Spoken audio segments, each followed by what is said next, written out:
There is an inexorable force in the cosmos where time and space converge. A place beyond man's vision, but not his reach. It is the most mysterious and awesome point in the universe, where the here and now may be forever. On my ship, you ask? It is unavoidable, moving through space, swallowing everything in its path, radio waves, light. Are you programmed to speak? Even planets and stars.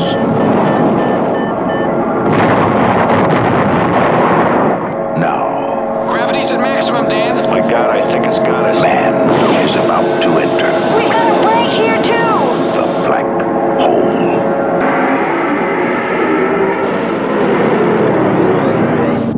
A journey that begins where everything ends.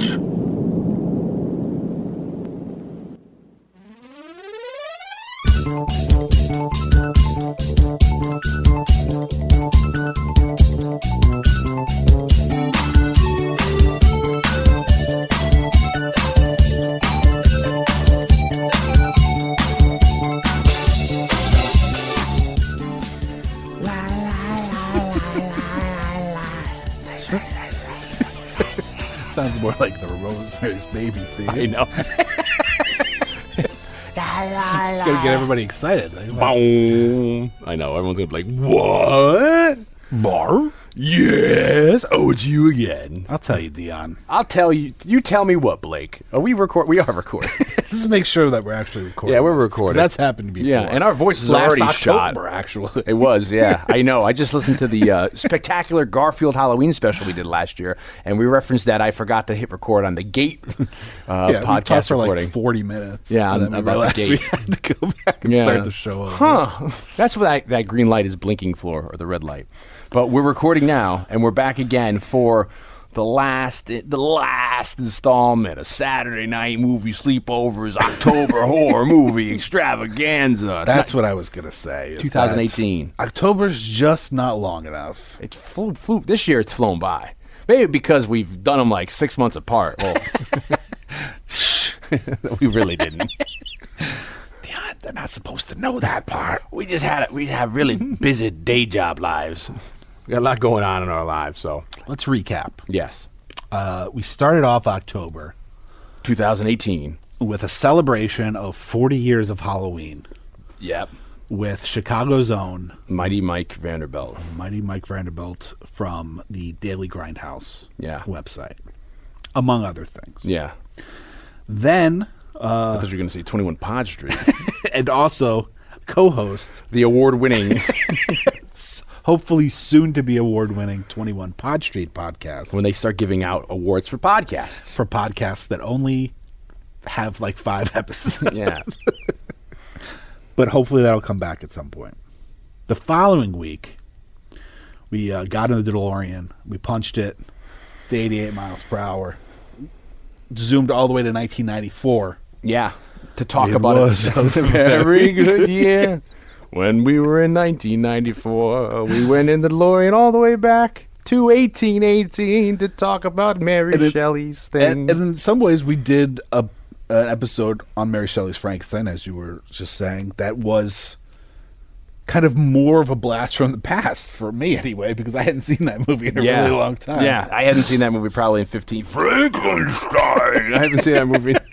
And then we heavily relied on the Mary Shelley book, because that turned 200 this year. Yeah. So we were kind of vicariously hitting the bell on a 200th year anniversary. Maybe the oldest anniversary we're ever going to celebrate on this show. Unless we hit Beowulf up. Then we're going to be going way down the alley. So far down that alley that it ain't even paved yet. There is a Christopher Lambert movie based on Beowulf that we could tackle at some point. I like the Zemeckis Beowulf. I'm sure there's earlier versions of We it. could do a double feature. Yeah, but we digress. So we hit the 200th year anniversary with Mary Shelley's Kenneth Branagh Extravaganza. And then that we- was week 2. And then we jumped back in the DeLorean. punched that shit to 88 miles an hour again, back to 1978. Went to 1978, we thought we were getting out in Illinois, but we got out in Pennsylvania. Yeah, in semi-rural, suburban Pittsburgh. Because we were looking for a quickie mall or we were looking for I'm stopping like I'm going to edit this thing. We were stopping looking for a convenience store that sold plutonium, so we went into a mall. And lo and behold, it was overcome by zombies, and it was Dawn of the Dead. George A. Romero's classic that set a bar. And right around this time, I should say, to give a little shout out to the boys at Four Brains One Movie podcast. Right around the time that Dawn of the Dead posted. Yes, you went out. In case you missed it, I also did an episode of Night of the Living Dead with them, so you can have twice the Romero pleasure with Blake. Blake's hitting all your Romero pleasures, baby.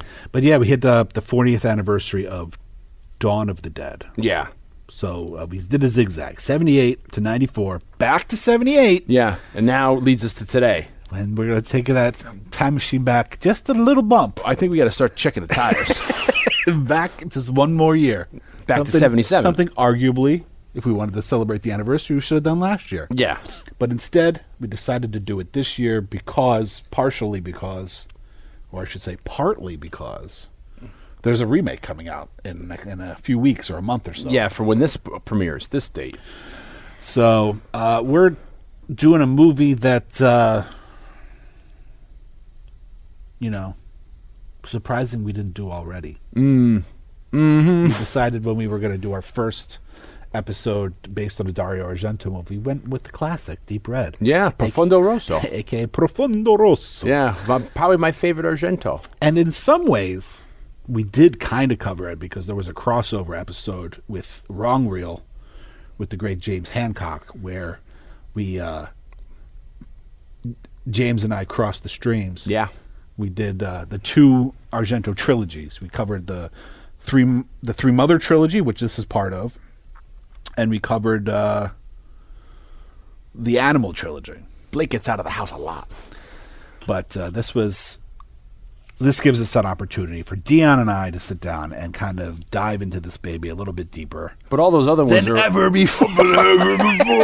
Those other ones are required listening, especially to get into the theory. The Deep Red one, I would say, is a definite. Oh, I meant the ones you did with what's his face from The Wrong Reel. Like my dad would say, The Wrong Reel. What I would do if I were you, the listener, yeah. I would listen to our Deep Red episode. Profondo Rosso. And then I would listen to our Suspiria episode. Yes. And then if you want to... Which they're already listening to. Which they're listening to right now, so maybe you should pause it and go back. Or you can stay. Either way, you can listen to them out of order. I don't mind. But then I would say the Three Mothers episode that's also on here back from whenever that is. A year ago. It's a nice little dessert. Yeah. Yeah. Nice little after dinner drink. Yeah. To this a little port. So we're here doing now 19. If we haven't already properly confused you all, we're Saturday Night Movie Sleepovers. Yeah, tonight we're doing a classic Weekend at Bernie's. Oh no, 2. Back to Jamaica. We're doing Italian. Italy's own. Oh, this is gonna be. Oh no, we can't be getting into this. Was that Profondo Rosso that we did the Italian for? Probably. Because we also went back and we talked about we had a little talk about giallo. And we explained the whole giallo genre. And for people who don't know what the giallo genre is, check out our Deep Red episode. Check out our Deep Red episode. And I think also we talked about we have a giallo sidecast somewhere, don't we? We might. Yeah. You might, Travis. You might. You might, Dion. You might. Would I be talking about a giallo sidecast episode? You might, Rabbit. You might. Listeners, you didn't think you were going to get an Irish accent today. Little did you know, Dion is shithouse drunk and is already thrown up, so he's good to go. You might, Rabbit, you might. So, we're doing Suspiria from 1977 this week. Suspiria! By the Maestro. Is he called the Maestro? I'm sure people have called him the Maestro. Yeah, Dario Maestro Argento, of the Macabre. The Maestro of the Macabre. He's also been called the Italian Hitchcock. The Italian Hitchcock. Interesting. Dario Argento. So we're... Dario Argento. Now, we got to talk like those tapes in high school. La Porta. 7, B, 8, oce, allora andiamo. Suspiria is probably his most popular film for Americans. Yeah. The most We talked a mainstream? little bit about this in Deep Red, in the Deep Red cast, in that like Japan and Suspiria are what he's primarily known for in those places. So here and in Japan, we love Suspiria. That was his other movies had played here, but that was what kind of put him on the map here. In Italy and other parts of Europe, Deep Red is kind of what he's best known for. As it should be. And just the briefest of histories, Argento was a film critic who grew up. His family was kind of in the film business, but he started as a film critic. Then he started writing movies. He collaborated on Once Upon a Time in America by Sergio Leone. And when he made his first movie, he decided to venture into the giallo kind of subgenre of mystery thrillers, which is a very Italian thing. Again, go back and listen to the Profondo Rosso cast, the Deep Red cast. And in a way, he had kind of reinvented and reinvigorated the giallo with Bird with Crystal Plumage, which was his premiere. That was kind of a subgenre of film that started with Mario Bava, based on a type of book in Italy. And then, so he did 3 out of the gate because of the popularity of Bird with Crystal Plumage. He was asked to do another one. I think the second one, I could be getting the numbers wrong, but I think the second one is Four Flies on Grey Velvet, and then Cat o' Nine Tails, which he doesn't like, and I guess most people don't like compared to the other two, but I love that. I love all 3 of those. His first 3 out of the gate. I prefer my Argento early, so I like all his early stuff. Yeah. You know. And then he I think he wanted to branch away from the giallo, and he did a completely non-thriller, non-horror, like a historical period piece called 5 Days in Milan, I think is the American translation, the English translation. That didn't do so well. So he decided to go back, and that's when he did Deep Red. Going back to that well. That's circa like 1975, I think. Yeah. And I think that he hits him right. That hits it out of the park. Well, you know, that's the like thing a is high. he takes little subgenre of giallo, makes it super popular, explores it for a while. He stops doing it. It starts to die off a little bit. And then he does Deep Red and vamps it back up, kind of reinvents it completely. It's the first time he works. It's the first time he works with the band Goblin, and that soundtrack literally became like a big seller in Italy. Like it was a huge Commercial. Yeah, commercially successful, and that's 75. And then And we just talked about Goblin a little bit in Argento to a certain extent last week on Dawn of the Dead. Because he helped collaborate that in 78. Because Dawn of the Dead was kind of their follow-up to this movie. Yeah. They did that. That was the next project they worked on after Suspiria. So he does Deep Red, huge success. He meets Daria Nicolodi. Female. An actress. And he starts a romantic relationship with her. Daria. They have a daughter named Asia. Yes. Some people might have heard of. And unfortunately has been in the news lately for some not so great things. But, and it's Daria Nicolodi that kind of is that initial spark for Suspiria. If you listen to Dario talk about it, if you listen to Argento talk about it, he'll never like mention her. So we're to assume that they're not together anymore. No. They were together back then. They had a child. And partially, it's because of this movie in some ways. We should also mention that we have the forerunner of Argento knowledge with us, I don't know if I'm that. Mr. J. Blake. But you're But pretty I'm well read. versed. I'm well read on the topic. Yeah.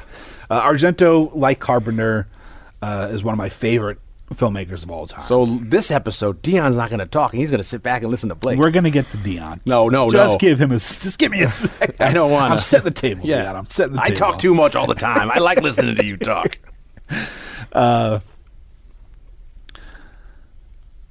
So Suspiria comes out. I mean, Their relationship. Deep Red comes out. He meets Daria Nicolodi on Deep Red.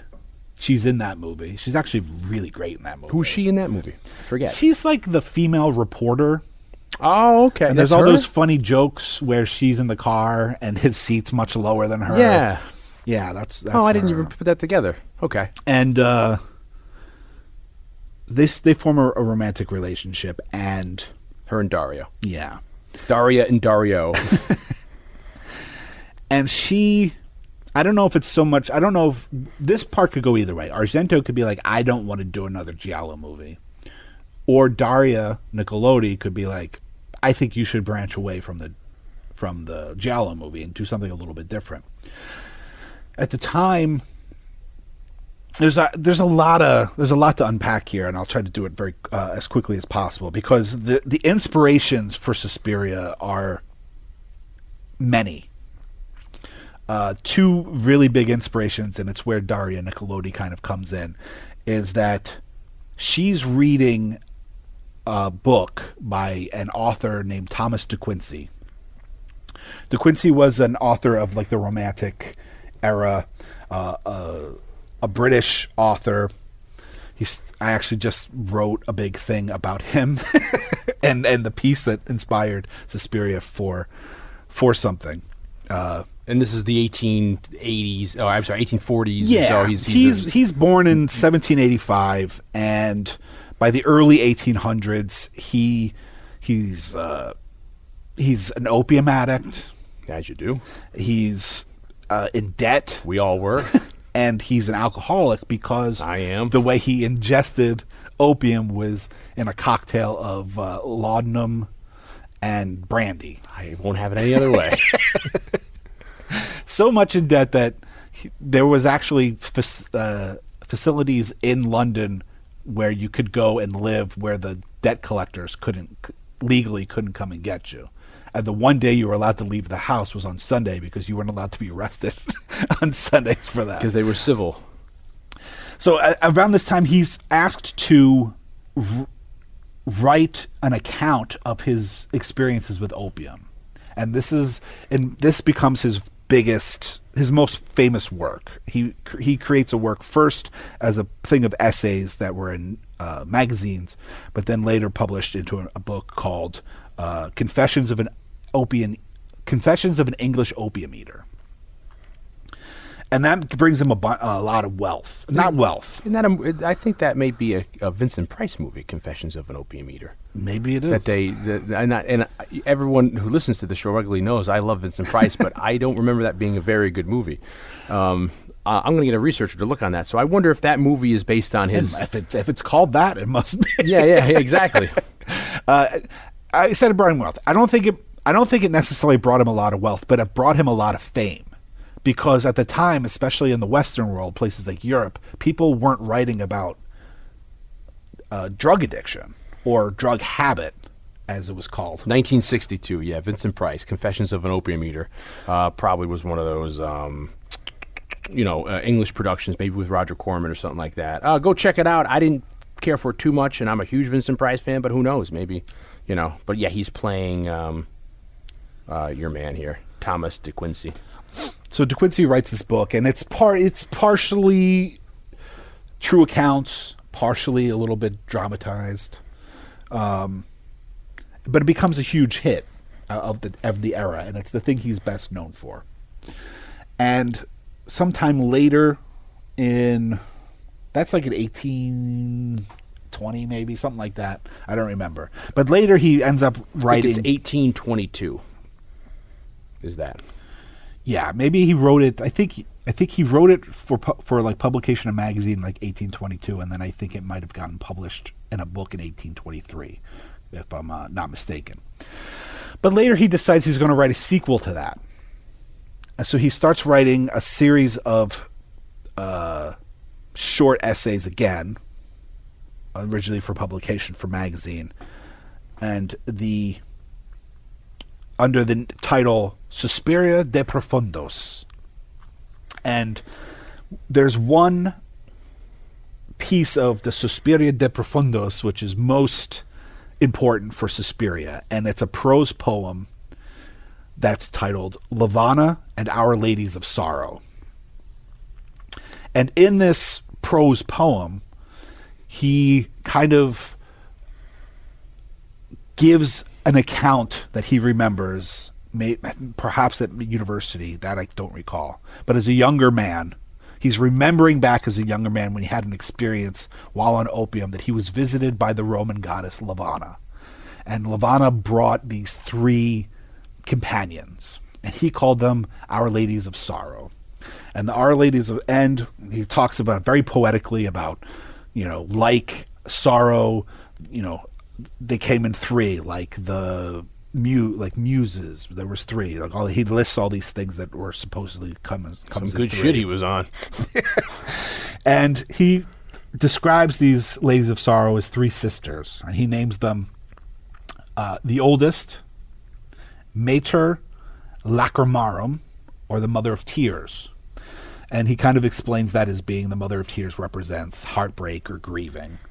The middle sister, Mater Suspiriarum, or the Mother of Sighs, and that she kind of signifies hopelessness.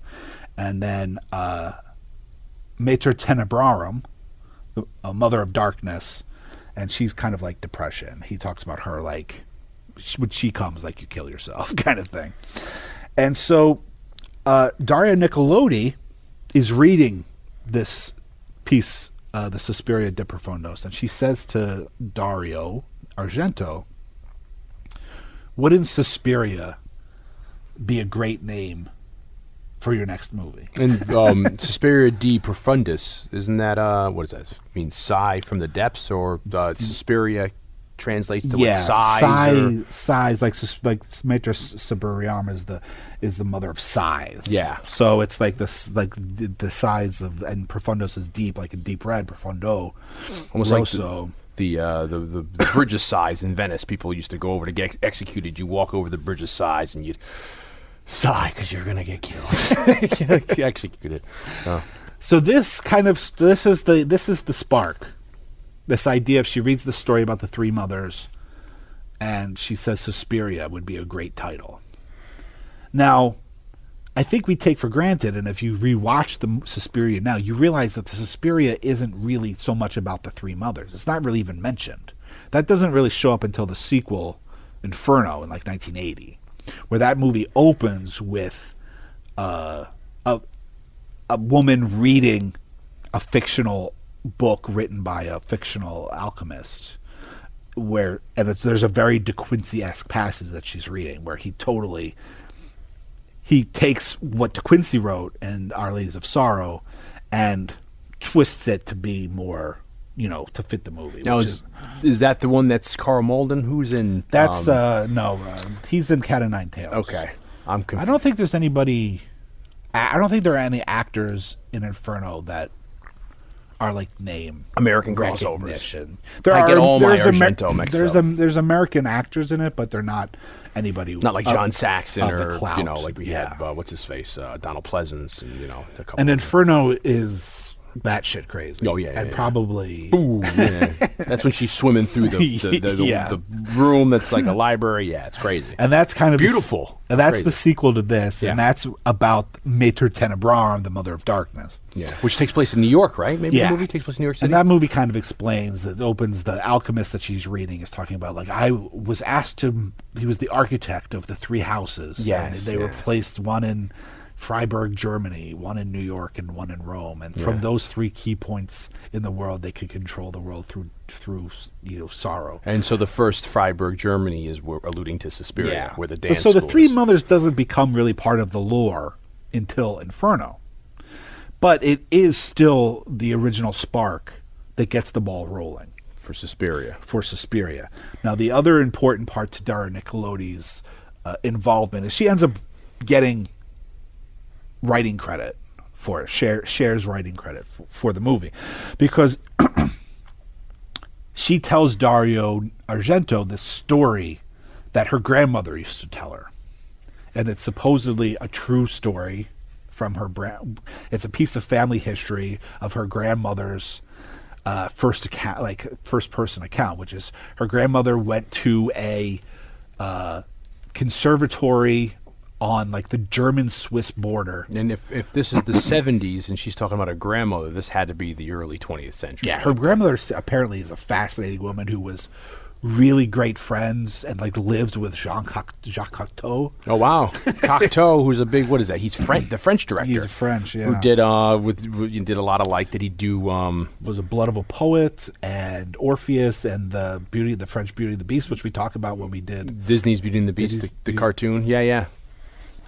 But so she goes to this conservatory to study piano, and they studied all kinds of performance arts there. And apparently, so the story goes, at some point during her studies, she realizes that this is the grandmother works. Yeah, of course. The grandmother, that they're not just teaching music; they're also teaching the black arts or the dark arts. Yeah, of course. And so her grandmother flees the school in fear, and this is a story that she used to tell Daria Nicolodi when she was a girl, as part of like Snow White or the Brothers Grimm fairy tales. That was one of the story, but this was like a true story. And for people who may not know, Italians are very religious to a large extent, Roman Catholics. So we're going back almost 100 years. You think about back then, people were extremely religious, doing their rosaries, going to, probably church more than once a week. So if they were in a place where suddenly they were confronted with practicing the black arts or the black magic, of course they're going to run in fear because that's sacrilege to them. Yeah. Yeah. And so this becomes the backbone of Suspiria. Yeah. Like this becomes an adaptation of that story where Susie Bannion is the character that's representing it for Daria Nicolodi, her grandmother. And Daria Nicolodi like entrusts Argento to tell this very personal story for her. Now, why then, in years since then, you said because they don't talk now. They had some sort of falling out. Like Dario claims to say that story isn't true.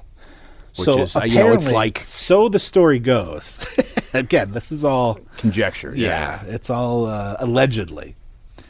But I've found accounts online where people write about this saying that it's Dario's grandmother.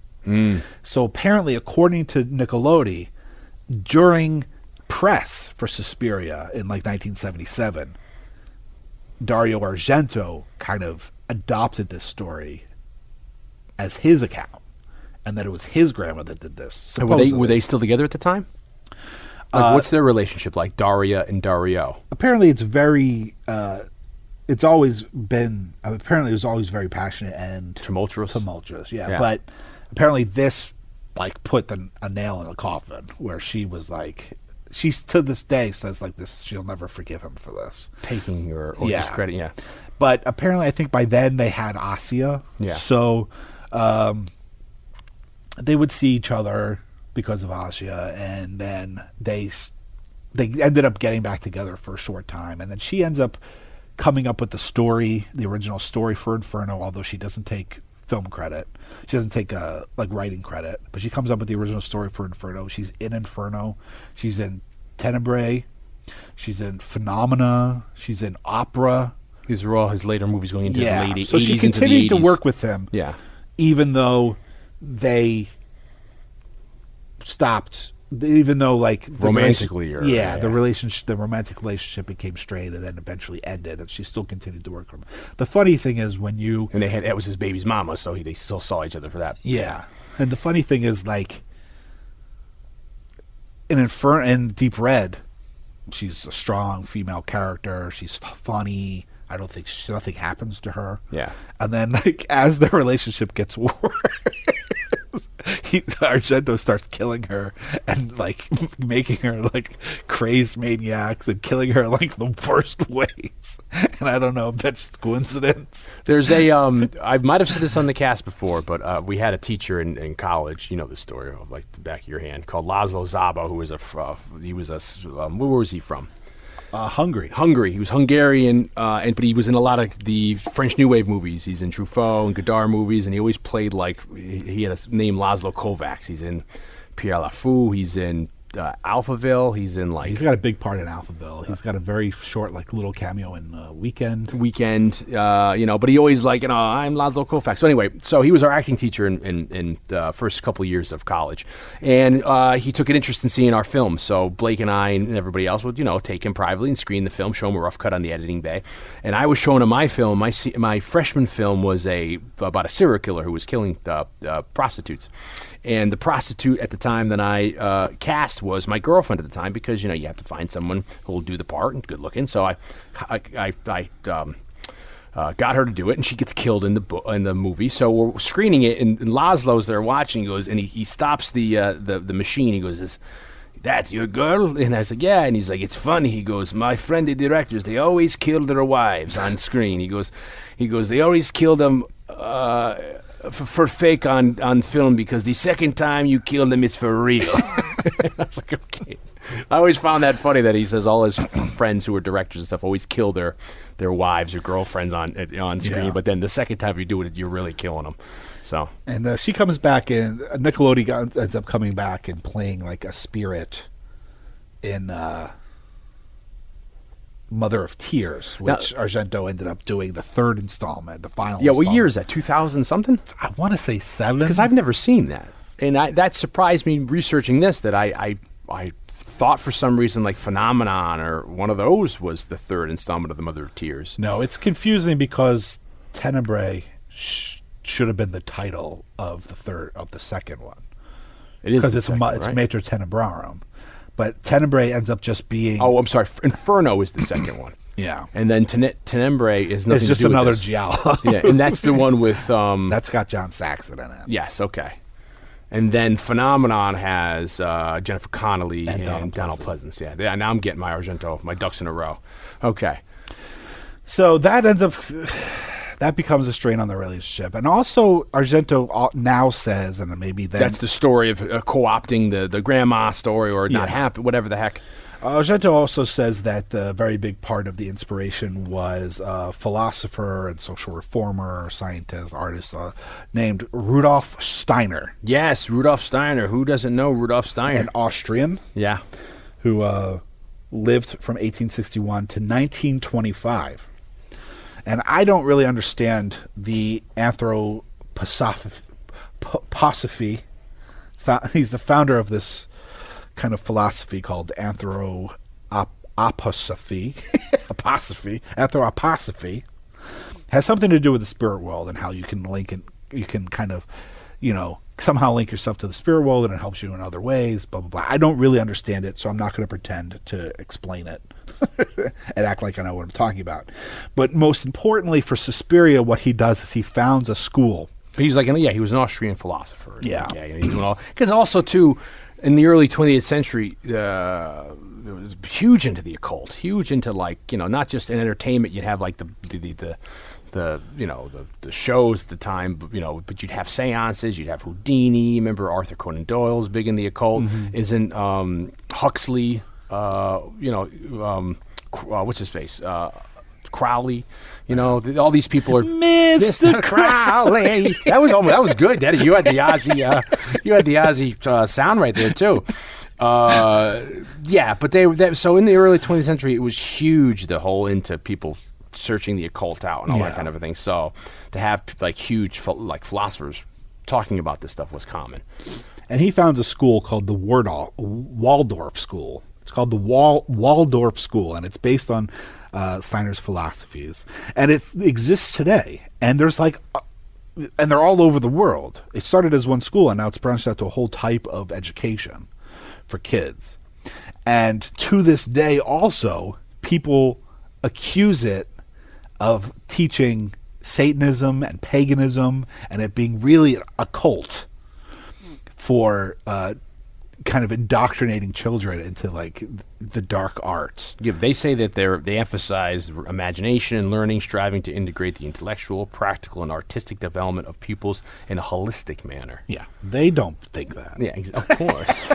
But they're saying. But they're accused of that. Yeah, and Dario Argento says that that's also partially inspiration. And it's the existence of the Waldorf school and these accusations. And you're saying that there's branches. It's not just there's one like 80 of them in America, which is amazing. So it's not just like there's one school in New York that's getting. It's like they've branched out, and it's almost like I don't want to offend anybody, but it's like Scientology. And there's Scientology everywhere, but it's I'm sure it has something. It's based on like philosophies of Steiner, and like you're saying, it has something to do with spirituality, blah blah blah. And I'm sure that it's just I'm sure that there's some kind of belief system involved. I mean, I don't know if it's anti-religion, but they're talking about holistic and that kind of thing. They don't. Yeah, I mean, I don't think, and I would be surprised if it was what people accuse it of being. I think this is a whole other story, but I mean a whole other avenue. But I think there's misconceptions of people when certain sects of people or some people, when they talk about Lucifer, they're not always talking about the devil. Like I think in some belief systems, like he's the angel of light. He's not a bad figure. It's more the pagan kind of idea I think that might be where stuff gets confused, where people start thinking that they're teaching satanic rituals in like the dark sense when really they just have a different belief system. I know around but I'm not an expert, so I read a book on Lucifer a couple of years ago, and which I think we talked about one cast last year or whatever, but it was not a print book, and I put a link in that cast to the book, and it talks about how like a lot of that pagan stuff was just like you work your ass off all day in your village, and you wouldn't leave your village in weeks and months. So you'd have like these monthly, like a harvest festival or ritual where you just party your ass off.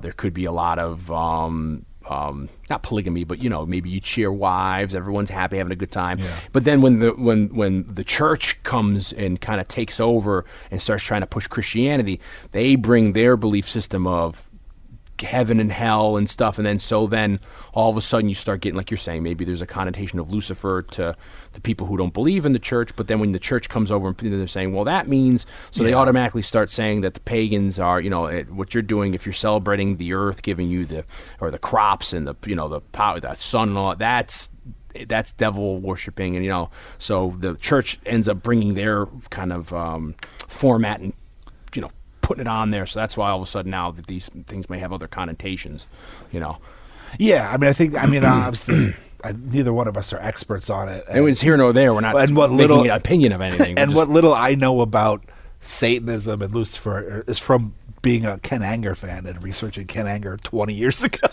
when we were in film school, because he was a cultist, Satanist, right? I think. But Scorpio rising and Lucifer I would rising. imagine that's where some of the confusion comes off about the Waldorf School. But really not knowing anything about the Waldorf School, maybe they are just heathen. Yeah, they could be doing some crazy stuff. But anyway, this is neither an endorsement nor a condemnation. We're laying it out there. You go do your own research. We don't want to get in trouble with anybody. So Argento says that also inspires. Well, it's why not? The school. Such a fantastic idea. In Suspiria. And of course, the other and huge influence are child stories like Snow White, Alice in Wonderland, and in no small coincidence, the Brothers Grimm fairy tales. Yeah, German stuff. Even in the beginning, when she comes into the airport, there's a poster that says Black Forest, and that's supposedly. And when you see the girl running through the forest towards the beginning of Suspiria, looks a lot like the Batman forest, and the Batmobile's going through in 1989's Batman. When Susie's in the that's the all taxi. Supposedly the Black Forest, which is the inspiration for a lot of where Hansel and Gretel were and stuff like that. Yeah, so the Black Forest is that evil place where like all the monsters and the Brothers Grimm stories kind of reside, and watch out if you go into the Black Forest because something could get you. So now conceptually, excuse me, we have covered the inspiration for Suspiria. Yeah. Where would you like to go next? Yeah. Well, let's talk about your interest in Argento, because you like to, you ask me questions when I'm into stuff. Let's hear you. I remember you getting into Argento, and then because of you, I actually watched a lot of the Argento canon. Yeah. not that I need to say more than I needed to, but it's I probably more would have than seen more than you would have had it happen for me. And I enjoyed all that. It's not to say that I didn't. I thought they're great, and I still love, like you and I think the first time we watched maybe together The Four Flies in Grey Velvet or Blurred with the Crystal Plumage. I think, and we watched Stendhal Syndrome together. Stendhal for Syndrome, the first time. Trauma. Most of them being bootlegs that we got at VHS bootlegs that we got at horror conventions that we were there together. Yeah, or maybe the Best Video at the place in Connecticut. Get Some us of the stuff I'm sure we got from Best Video. But so when Blake and I were discovering this, I think Suspiria was widely available to a certain extent, like because it was commercially up there. Yeah. But all these other ones in the late '90s, you can't really find. So I remember like Four Flies in Grey Velvet opening with the drum, right, the snare drum, and you were like over the moon. You're like, this is great. We're getting ready to get, So like, so I was introduced to him through you, but I don't remember. It's the same time as us getting like into Fulci. Yeah. Do you remember how? I know exactly how I got into Fulci. How I got into Argento. Oh, Fulci's because of Quentin Tarantino's the Quentin Tarantino book, and then which we talk about on the Reservoir Dogs cast and the cast we did on Fulci's Zombie. Yeah, because I knew of it through this book about Quentin Tarantino, and then we found a copy of Anchor Bay's like new clamshell widescreen released the day before at like Record Implosion, which is no longer there, a record store that had DVDs. Hard to get CDs, music in the city. It was and a chain. I remember looking at it and be like, holy shit, this is that movie that Quentin Tarantino talks about in that book. Because the iconic cover of the zombie on the cover, Now, also in that same chapter, he talks about opera. Argento's opera. Yeah, a couple of Argento movies. But the notion of a zombie wrestling a shark is what captured my imagination. Of course, of course. And always stuck with me. For me, Argento, I think, began with one of two things. I think it's either renting Two Evil Eyes from Captain Video. Yeah. It's a place in Cohoes, New York. We finished each other's sentences. That's a place where Blake, where he grew up, that was a Captain. It was his local video store. Two Evil Eyes is a collaboration. George A. Romero, who just came over last week for our Dawn of the Dead cast, did. Was that the second maybe collaboration? They did Dawn of the Dead together, 78, and then they did Two Evil Eyes, and it's I want to say it's 92, maybe. Yeah, early 90s, based off of Edgar Allan Poe. You have two stories. One covers one covers the other. The first story is The Black Cat, which it has. I actually think the first story is the cat Romero's. the case of Dr. Zhivago. No, not that. It's the strain. It's the curious. It's a great it's case a great of Poe story. What's his name? I think it's the guy from Harry Potter. What's his name? The word that cannot be said. Mr. Amato. Mondesante. Yeah, the case of Mondesante. But that's the Romero thing. And then the second story was set in Washington D.C. Right, D.C. area. I think so. The Black Cat, and it's got Harvey Keitel, which is a great get because at the time Harvey Keitel wasn't getting a lot of great work, and he hadn't rebounded yet in Reservoir Dogs. Like a year or two later, I think there's a Tom Savini cameo on that, but Tom Savini does all the special effects for those movies. So you came to it looking for that. Two Evil Eyes. I think I rented that with somebody. Oh, the strange case. I think it's the case of Dr. Voldemort. Yeah. M. Voldemort. And isn't Voldemort the name of the gentleman in Harry Potter? Sounds familiar. Yeah. Okay. So great story if you haven't read it. Short story, takes place up in Harlem. And I would say that it took me until recently to appreciate the Romero half of that. Yeah. In watching it, at the time, I didn't like it, and I didn't like it forever because I only watched it the one time and then always skipped it to get to the Argento stuff. But I watched it a couple years ago when I was doing a discussion of George Romero's films for Wrong Reel, and I really like the Romero half now. Yeah. It's a very great little like creep show. Like a little story. Like a little extra. Like you could tag it onto the end of Creep Show, and it wouldn't feel too out of place. It's got Tom Atkins and Adrienne Barbeau, and also the great special effects. I forget the actor's name, but he was a famous, the older guy who's in the Bug one. J.T. Walsh, Emmett. I know. Yeah, well, what's his face? Who's in the Bug one? Who's in like the 12 Angry Men. Yeah. He's also in it, so it is like this little homage. Because Romero loved working with him in the original Creep Show, yeah. So it is his part of Two Evil Eyes is like this little homage to Creep Show, which I didn't really appreciate until more recently. So you sought that out, Two Evil Eyes. So I saw Two Evil Eyes, and the Argento part, even though like nobody ever talks about it, I don't even know if anybody else likes it. It just fucking blew my mind. Oh, I loved it when I saw it. Great special effects. I mean, like Keitel gets like a butcher knife through the freaking. He does that to his wife. Oh, does he? She puts her hand up to stop it. It goes right. It looks like he really does it. It's just some crazy crap in that. And then the next one I saw, because my trajectory obviously was very different than most Argento fans, American Argento fans that usually see Suspiria first. Yeah. I'm seeing like all the ones that nobody talks. I saw Two Evil Eyes. And this is before he was even popular. Well, that's part of the thing is, I don't want to sound like a crybaby or like I'm complaining, but there was something, and Dion knows this about me, there's a little bit of like disappointment in me nowadays where I look and I see the love for everything else. I love that they're getting recognition. People like Argento and Carpenter. Yeah. But as far as like, I kind of liked it better when I was the only guy that liked Argento. That's like when you and I used to listen to Ray Charles, and Ray came out, and then all of a sudden everyone's a Ray Charles aficionado. It's like, well, I was listening to him 10 years before. Or just now with Mr. Rogers. We're talking about the late 90s. Yeah. So this is before DVDs. I brought up Mr. Rogers a couple weeks ago. I was like, I used to love Mr. Rogers. Now everyone loves Mr. I was like, well, yeah, come on. I mean, I was, but it's, that's either here nor there. We sound like, doofuses. There was something kind of nice about being, because in a lot of ways, the things you like are your identity. Oh, they're your own, yeah. And then now suddenly everybody's like, when everybody else has that identity too, you don't feel as special anymore. Yeah. But the second thing I saw was the American cut of opera called Terror at the Opera. And what year is that? I want to say that's like 80. It's like late 80s. Because you're talking about Tarantino bringing that up in that book too. They got Robert Englund, and that's Phantom of the Opera. No, that's Phantom of the Opera. Okay. And that has nothing to do with Dario Argento. No. Okay. Never mind. Although Argento did, in like the 2000s, not Rutger Hauer, Julian Sands. Okay. He does an adaptation of Phantom of the Opera later. But opera, so I buy at like the bargain bin at Coconuts Music.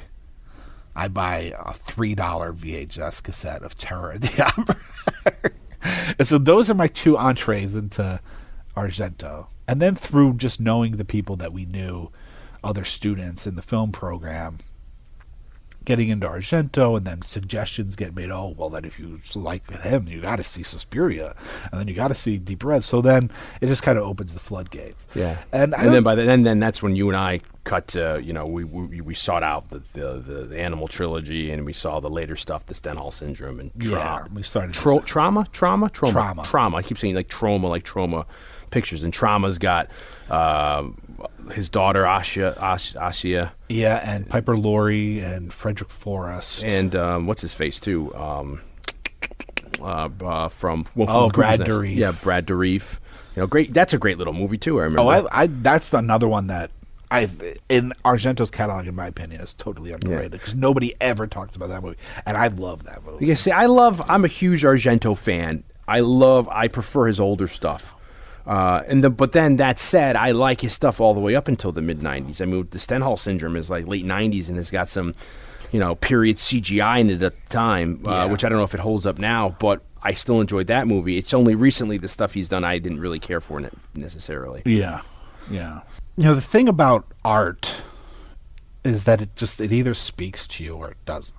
And for some reason, Argento's stuff just always spoke to me. Like I connected with it on some level. Not necessarily a level that I totally understand and can verbalize. But when I taught the horror class, the history of horror class at SUNY Purchase, I would show Suspiria, and I would always kind of warn my students that you might not like this. I mean, it's going to speak to some of you, and it's not going to speak to some of you, because I have friends. I have big horror friends.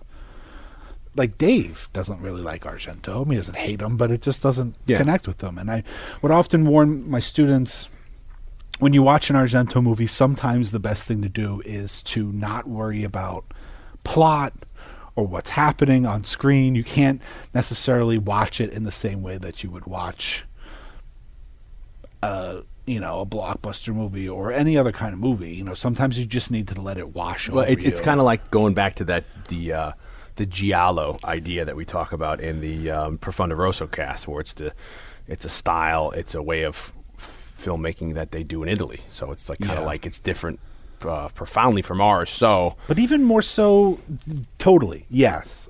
Giallo movies, those kind of thrillers, those Italian thrillers, where loose on plot, visual stylization, montage, music, crescendoing, are their own thing. Yeah, Argento takes it from that, but totally makes it his own and becomes a whole different thing.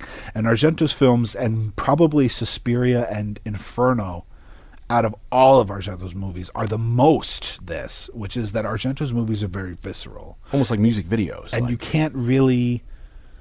the plots are all basic. Most of the plots are all the same. Suspiria has the same basic plot as A Bird with Crystal Plumage, Cat o' Nine Tails, maybe not so much Cat o' Nine Tails, but definitely Four Flies on Grey Velvet, Deep Red, which is that somebody witnesses something and then spends the rest of the movie trying to figure out, like, what, going back in their memory, like, there was something about it that doesn't make sense. Yeah. And then they become the amateur detective. Which is very giallo, like you said, like we talk about, And in some ways, they do that in Deep Red, too. It's always that something like that. He witnesses the murder in the Deep star. Red. And David Hammond, I think his name is, the jazz piano player, witnesses the murder, and then he spends the rest of the movie trying, like, there was something about it that doesn't make sense. And they don't realize Crystal Plumage is the same that they way. see a key that they don't until the third or the fourth reel. Until the revelation. Like, I know, and then this is what happens here at the beginning.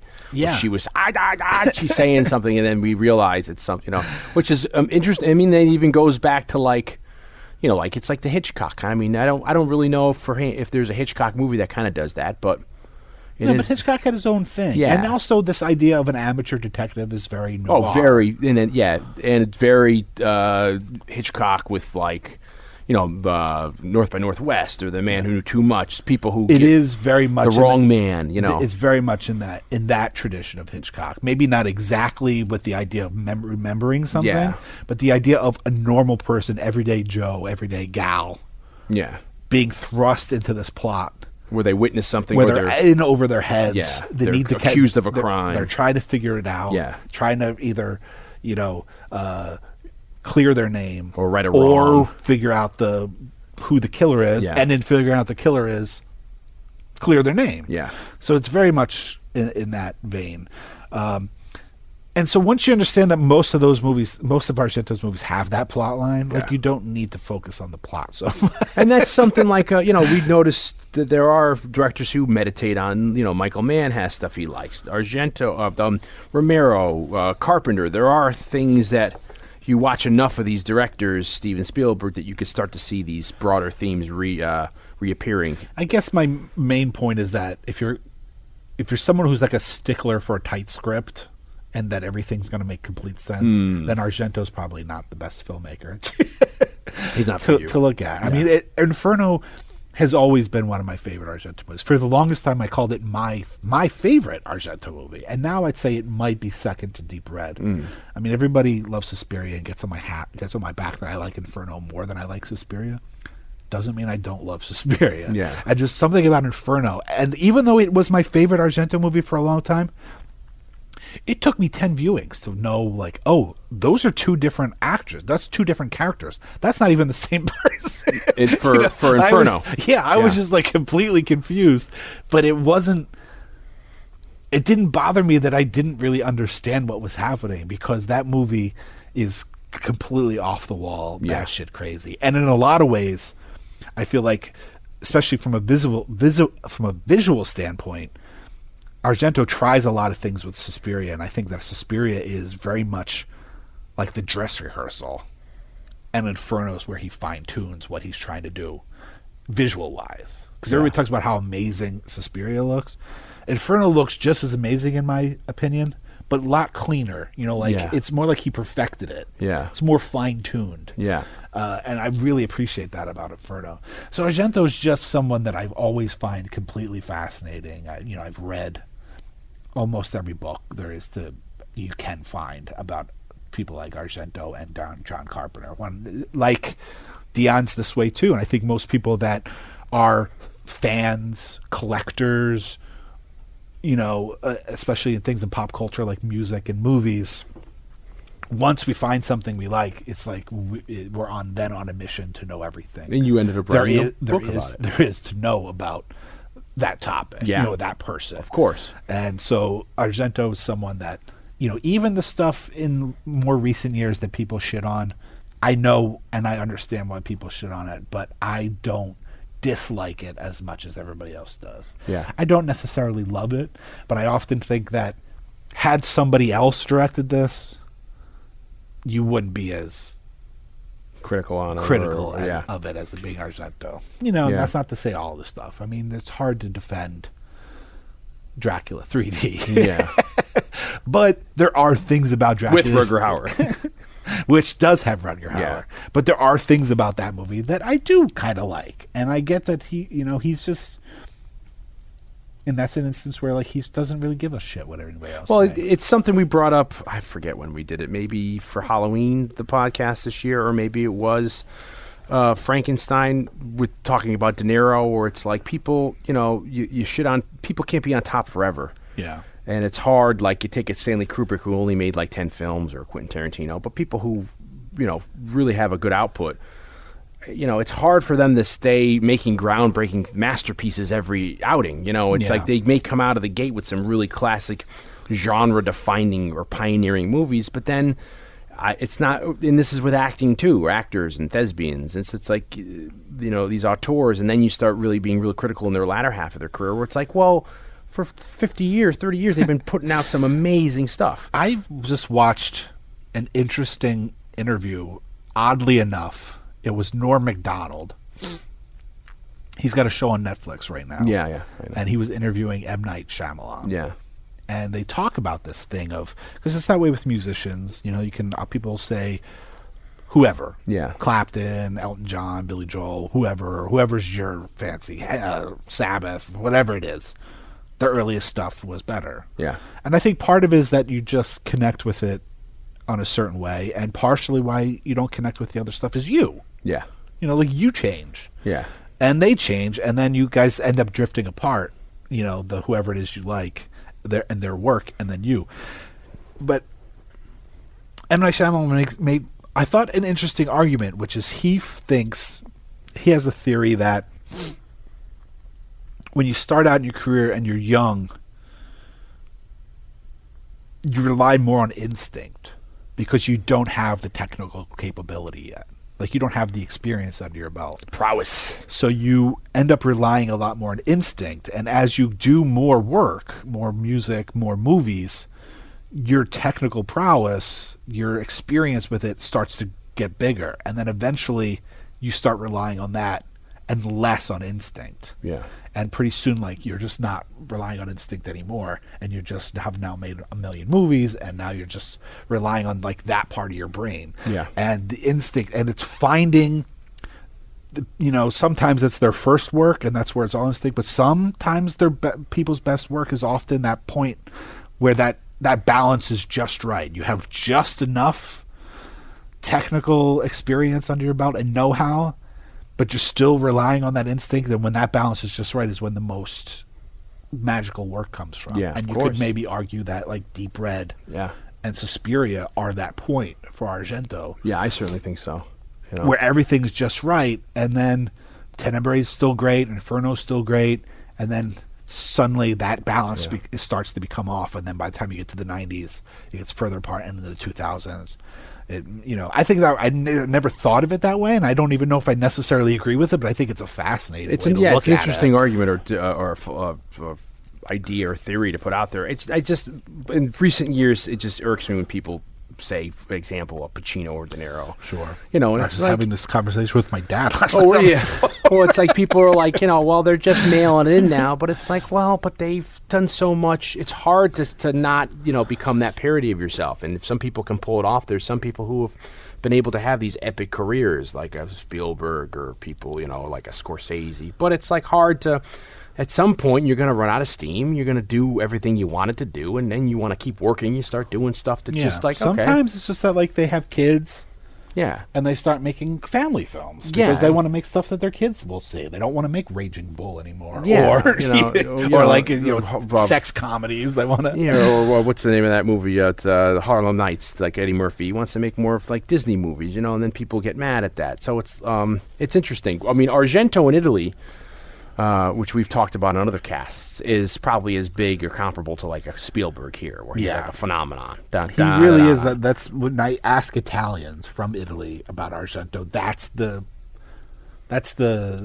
comparison they make. That he's the Spielberg, because he's doing like reality shows, or he's a judge on like a talent show or whatever, famous, or a cooking show. And I think might be partially why he's compared to Hitchcock, and that Hitchcock made himself and was one of the first directors to make himself a presence. He did the trailers for his movies where he would walk people through the Psycho House. Like, oh, this is where this is. It's genius because people are. And he made himself a character. Yeah, and Alfred Hitchcock Presents. He had 10 years of doing great thing where he would, do the bookend the show. And that's, Walt Disney did that. Like, you want to be the showman, the P.T. Barnum. You want to get out there and be the, and people connect with that. And he did a show called Argento. Argento did a show about. I forget, it was Beyond the Doors of Darkness or something. I forget the name of it. But he did a series where he presented these stories. He directed one, and then other people directed other episodes. Like in like a Rod Serling kind of anthology? And they were like little Giallo things. And then I think in the 90s or in the 2000s, there was an Italian show called Giallo, and he was the host of it. Yeah. And he goes on and he talks about, soccer or football on sports shows, but his passion, because he's a regular guy. He's hugely famous in Italy. I mean, and it's crazy to think that, we know Spielberg, sure, he made Jaws and, produced things like Poltergeist. But mostly it's like, you can understand why Spielberg's huge, because he made Indiana Jones and E.T., like family-friendly. Yeah. Or had a hand in almost all the significant things in the 80s, 90s. Yeah, Goonies and Who Framed Roger Rabbit. All kinds of crazy tour stuff. De force. Yeah. But yet Argento is just as popular in Italy as Spielberg is here. But Spielberg ain't doing stuff like that. And yet he makes all his movies, aside from 5 Days in Milan, are really like edgy, grotesque.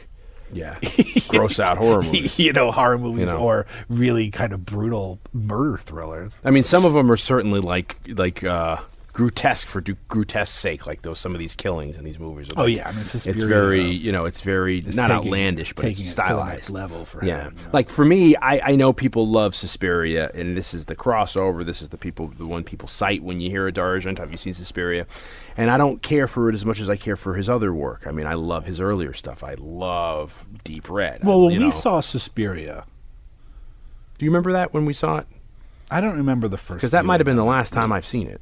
I mean, I own it. No, because I own it. I own that limited edition box set that came out 2001 with the movie, the making of, and then the soundtrack. That was either Blue Underground. Blue Underground, yeah, Anchor Bay, Blue Underground, and that was the first time it hit DVD. Yeah, but I mean, when we saw it, like, it was maybe the movie on a greatest horror movies of all time list that was like their edgy European pick. Yeah. And most people hadn't seen it, or it just didn't make those kinds of lists then. Yeah. But it would be like, if that showed up on a list, you'd be like, oh, like, this is a list worth looking at. I mean, it's, but now it's, the soundtrack is always like number 2 behind Halloween as the greatest horror movie soundtrack of all time. Suspiria is on everybody's list of greatest horror movies of all time. It's being remade, right? I mean, it's been remade. It's coming out very soon. I mean, Suspiria in the last 20 years or so since we first saw it has grown in at least American popularity. I think it's because tenfold. I think it's because of the advent of the internet, and totally. Because for us, when we were at the age in high school and into college, it was very hard to find these movies. We'd have to go to a specialty video store, like a Blockbuster. You might find Suspiria at a Blockbuster, but you couldn't find any of the other stuff. Or a VHS bootleg of a Japanese Laserdisc. Yeah, at a convention. convention. So it was very hard to find this stuff because I don't know why, but American audiences, I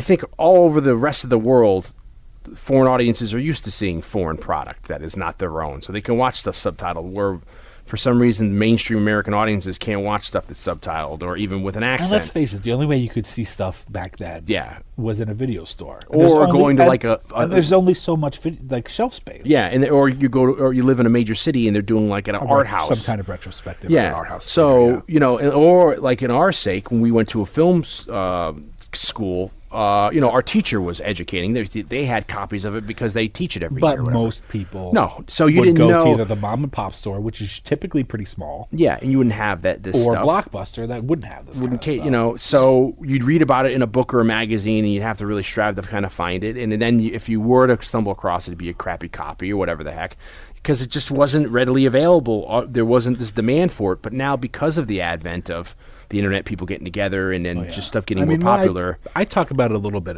at the top of my book, which is that the internet changed everything. We've had this discussion on the show, so I don't want to go too far into it. But it not only made things accessible in a way that it never was before through things like Amazon and eBay, but it also, like message forums, which aren't as big now as they were 10 years ago, 20 years ago, were places for people to culminate and with like-minded and like interests, to go to like a horror movie forum and say like, hey, I like this too, and have discussions with people. That never happened before. You were like one of maybe 3 people in your high school that was, not Dion specifically, but in a non in a hypothetical sense, you could be one of like 2 or 3 people that were really into horror movies in high school, and that was those other 2 people were the only people you knew you could that talk were to about into it. Yeah. Now, you could talk to somebody in another country live through the internet, and I think that it united fans in a way which is in some ways makes it possible for Marvel movies, comic book movies, to now be plentiful and the most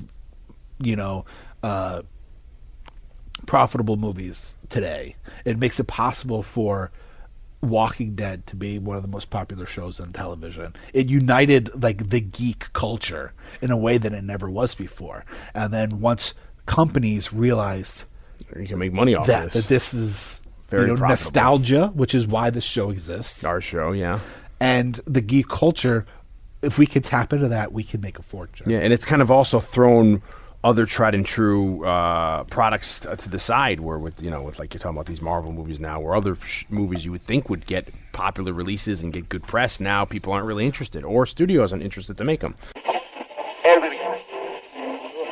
Blake, you know what I want to talk to you today about? Hot dogs? Close. TiVo.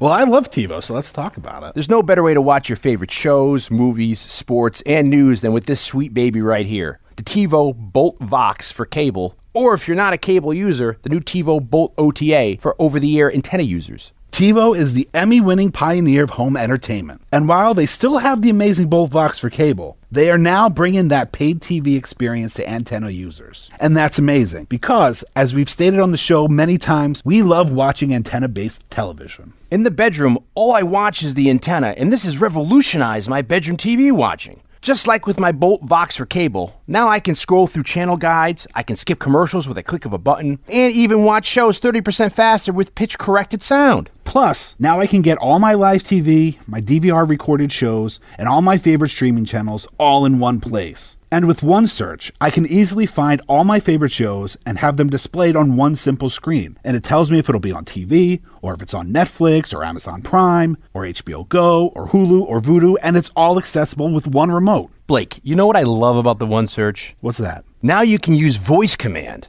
You don't have to scroll through and type stuff letter by letter anymore. You can just hold down the voice command button on the remote and tell TiVo what you want to search for, and it finds it for you. Plus, TiVo allows you to access your content on the go and everywhere, from your TV to your mobile device. And now TiVo has put together a deal just for you, the Saturday Night Movie Sleepover listener. You could save 20% off any TiVo Bolt OTA or TiVo Bolt Vox for cable. Just head over to TiVo.com/SAT20 and remember the promo code SAT20. Absolutely. Save 20% by going to TiVo.com/SAT20. And remember the promo code SAT20.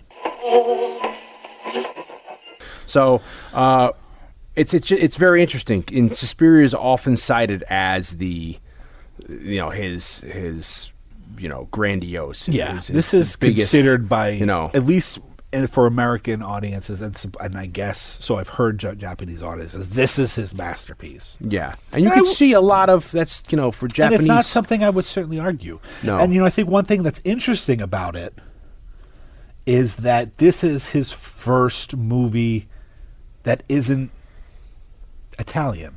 And what I mean by that is it doesn't take place in Italy. Yeah. As far as we know, some of the ballerinas could be Italian, but it's never mentioned. No. None of the characters are Italian. Yeah. It takes place in Germany.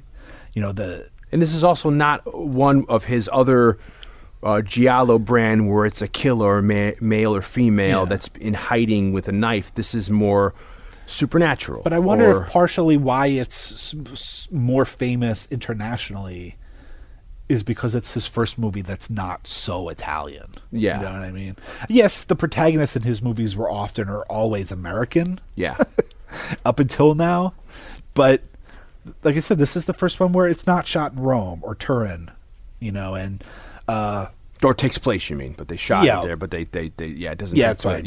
The setting isn't there. So I wonder if that has something to do with it. Well, it's a bigger scope too. It's kind of like I think it might be a little more accessible because of that. That it's a supernatural kind of idea where you can see why if and I don't mean this in any kind of negative stereotype, but if you look at the kind of Japanese horror movies that came out in the late 90s, early odds. That we associate with like the Japanese extreme horror. Yeah. Things like, Ju-on the Grudge or Ringu. Yeah. Or One Missed Call, all those types of things. You could totally see why a Japanese, or even not even in the 90s, like that crazy movie House. From I want to guess the 80s maybe. I saw it at a screening. That movie's off the hook. Which one is that? What's his face is? No, it's not the. I'm thinking of Visitor Q. Yeah, no, okay. It's not Kashmir Gay. It's an older. It's like maybe late 70s, but I want to say it's like early 80s. Yeah, it's hard to tell from the film stock of Japan. I can judge a movie by the visual aesthetic of the film. So like, this is from the 70s. Yeah, this is from the 80s. It's hard to tell when you get into a foreign market or what. Because they're using different forms film stocks, but you can tell why Suspiria is probably very big there. Yeah, very just because, like, obviously that's the kind of those. By judging by the movies they make in horror, that their interests are not that far off. Yeah, I mean, this thing is visually stunning to me. I grew up loving the aesthetic look of like a creep show and that kind of the bright colors, and that is a different conversation because you can take that back to the EC Comics, but. To judge it on the merits of the movie Creep Show, it's like just that beautiful, really going for those primary colors. And you look at this, beautiful. I mean, just the shot compositions, the montages, how everything's lit and set up, and a lot of these shots, that are the movement, and even the idea that the cinematographer saying that they wouldn't use, say, gels, but they'd almost use they'd shoot through colored cloth to get that. The blue or red on somebody. I mean, it's mind-blowing. And you could see, I mean, some of these setups must have took so long, or camera tests to get this right color right. And you got about 6 or 7 different shades of a color on the screen, and you don't even notice it. That I mean, we've talked about, and people who are big film fans realize that everything within the frame is done on purpose, but just to this extent, where everything it's just so insane. It really is a cinematic achievement. This movie, the director of photography, cinematographer Luciano Tovoli. See, he went on to shoot Tenebrae for Argento, but then he came to America. He shot Reversal of Fortune, which is what Jeremy Irons won the Academy Award for, as Ron Silver, who's a favorite of Dion's. I love Ron Silver. Single White Female. God bless him. Yeah. And he tells a funny story about Single White Female that maybe we'll tell later. Yeah. Remember that movie with Jennifer Jason Leigh, maybe? Yeah, but that's Jennifer Jason Leigh and Bridget Fonda. But he also did. Do you remember the movie with what's his name? The redhead guy from NYPD Blue and David First Caruso. Blood. David Caruso. Jade. Not Jade, but Black right around Widow. right around that time with the one with Nicolas Cage. Yeah, they remade Kiss of Death. It's a remake of Richard Woodmark's Kiss of Death. Yeah, Nicolas Cage plays the heavy in it. Yeah, He shot that. He shot wow. Desperate Measures with Andy Garcia. Yeah, Michael Keaton. Michael Keaton. Oh, great underrated Michael Keaton role, by the way, and Andy Garcia for that part. Yeah, so he didn't just do Italian stuff. He came over here. He ended up coming over here, and I'm sure part of it was because people wanted to work with him because of this movie. Yeah. What they set out to do was they went and they screened Walt Disney's Snow White. Yeah. And they From looked 39. They looked at it and they were like, these are the colors that we want to use. This is the color palette. Well, that's an amazing idea because, like we said earlier, that they wanted to try to have that kind of children's book fairy tale kind of a feeling. And so, the casting of Jessica, what's her face? Harper. Harper. Yeah, because she has, to me, Argento talks about how he cast her because she has, these big eyes that are very, which is like very anime. Yeah, it's also very Disney nowadays, like 90s Disney or 80s Disney with like Beauty and the Beast or Aladdin. Ariel. Little Mermaid. But even older, if you look at you could easily put her in Snow White and have her look like the princess or the from Snow White, and it's just a beautiful idea to use that aesthetics, this Technicolor system they used here, which there's different kind of opinions if they use this 3-strip method or if they didn't use this 3-strip method, but the Technicolor of the time that they used, and it's fascinating now because you think somebody else would have thought of this yet. But it's, I guess, like when they developed Technicolor, it was this process that would take, a couple days just to develop the film. And then by the time you get to the 70s, they had other stock that was, took a half a day to develop. So Tricolor started to fall by the wayside. And by the 70s, New York, L.A., or wherever the other places that had these processing places, systems, they were getting rid of this cumbersome machines that would develop the Technicolor because people weren't shooting on Technicolor anymore. So the story here is that Argento and the DP, the cinematographer, Davole, Luciano Davole, they got the idea. Let's use this process. So they say they found the last machine that was still in Rome. Them not to get rid of it. Which they were, because they were in the process. All these places were of getting rid of them, and Rome still had one set up, and they were going to be getting rid of it. So they said, before you do it, can you please leave it in place so we can use this thing? And so my point was that I would hell if you and I were making a movie, I'd be like, let's go find. I mean, we might be able to do that, but to get that look you want. I mean, it's. I don't. I wonder if that's because of Technicolor in the 50s. You see how these.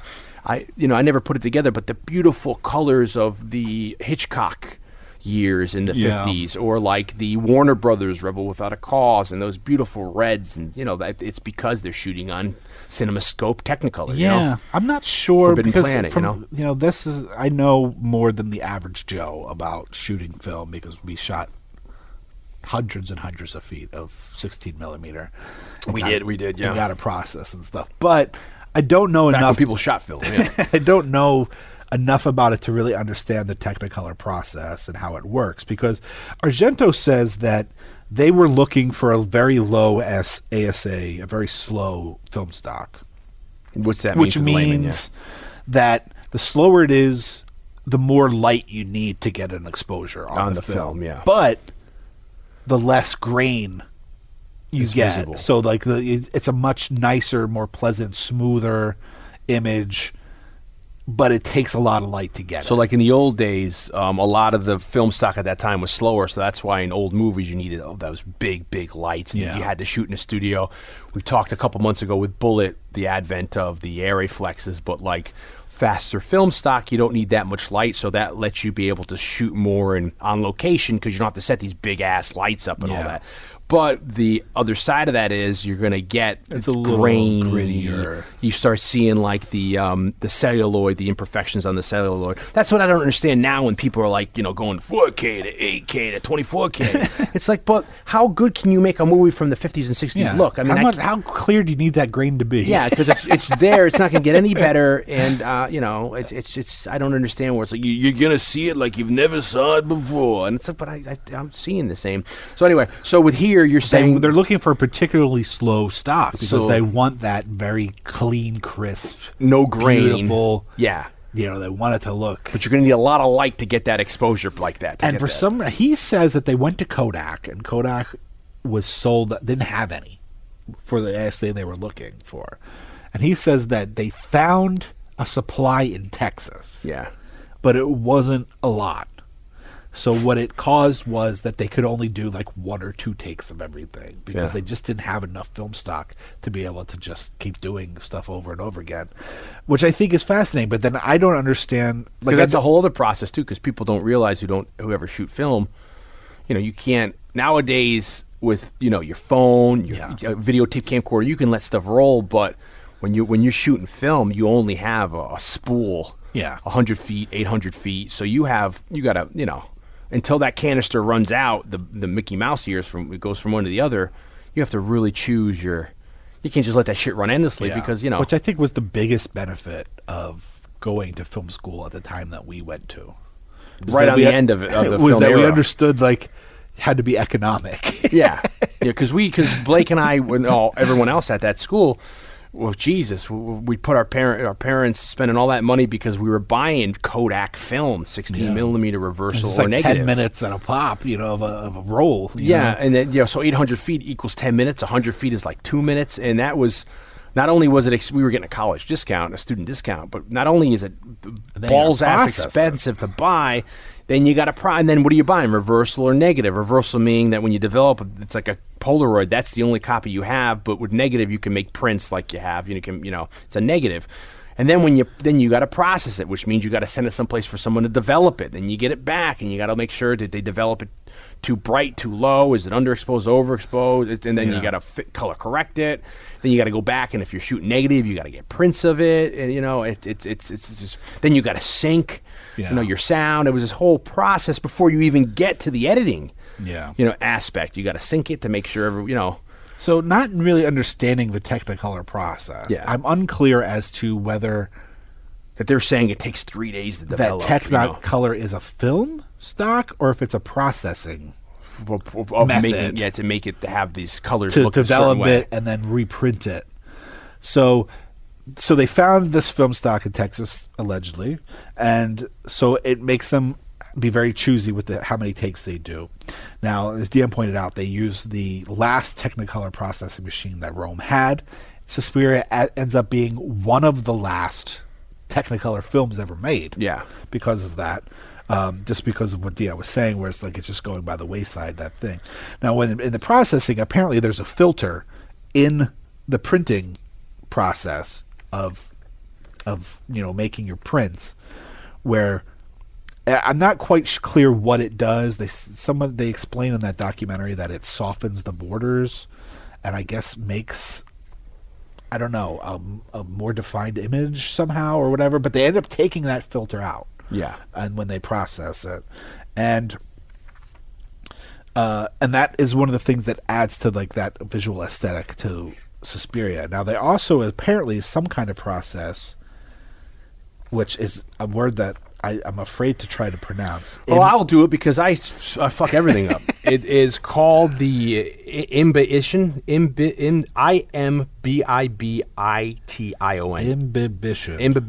Technicolor. So I don't know. And apparently this was some kind of method that has something to do with water saturation. Which is again, we're just giving you the briefest of overviews because we don't quite understand it, but I think it's interesting. Because you have to kind of know.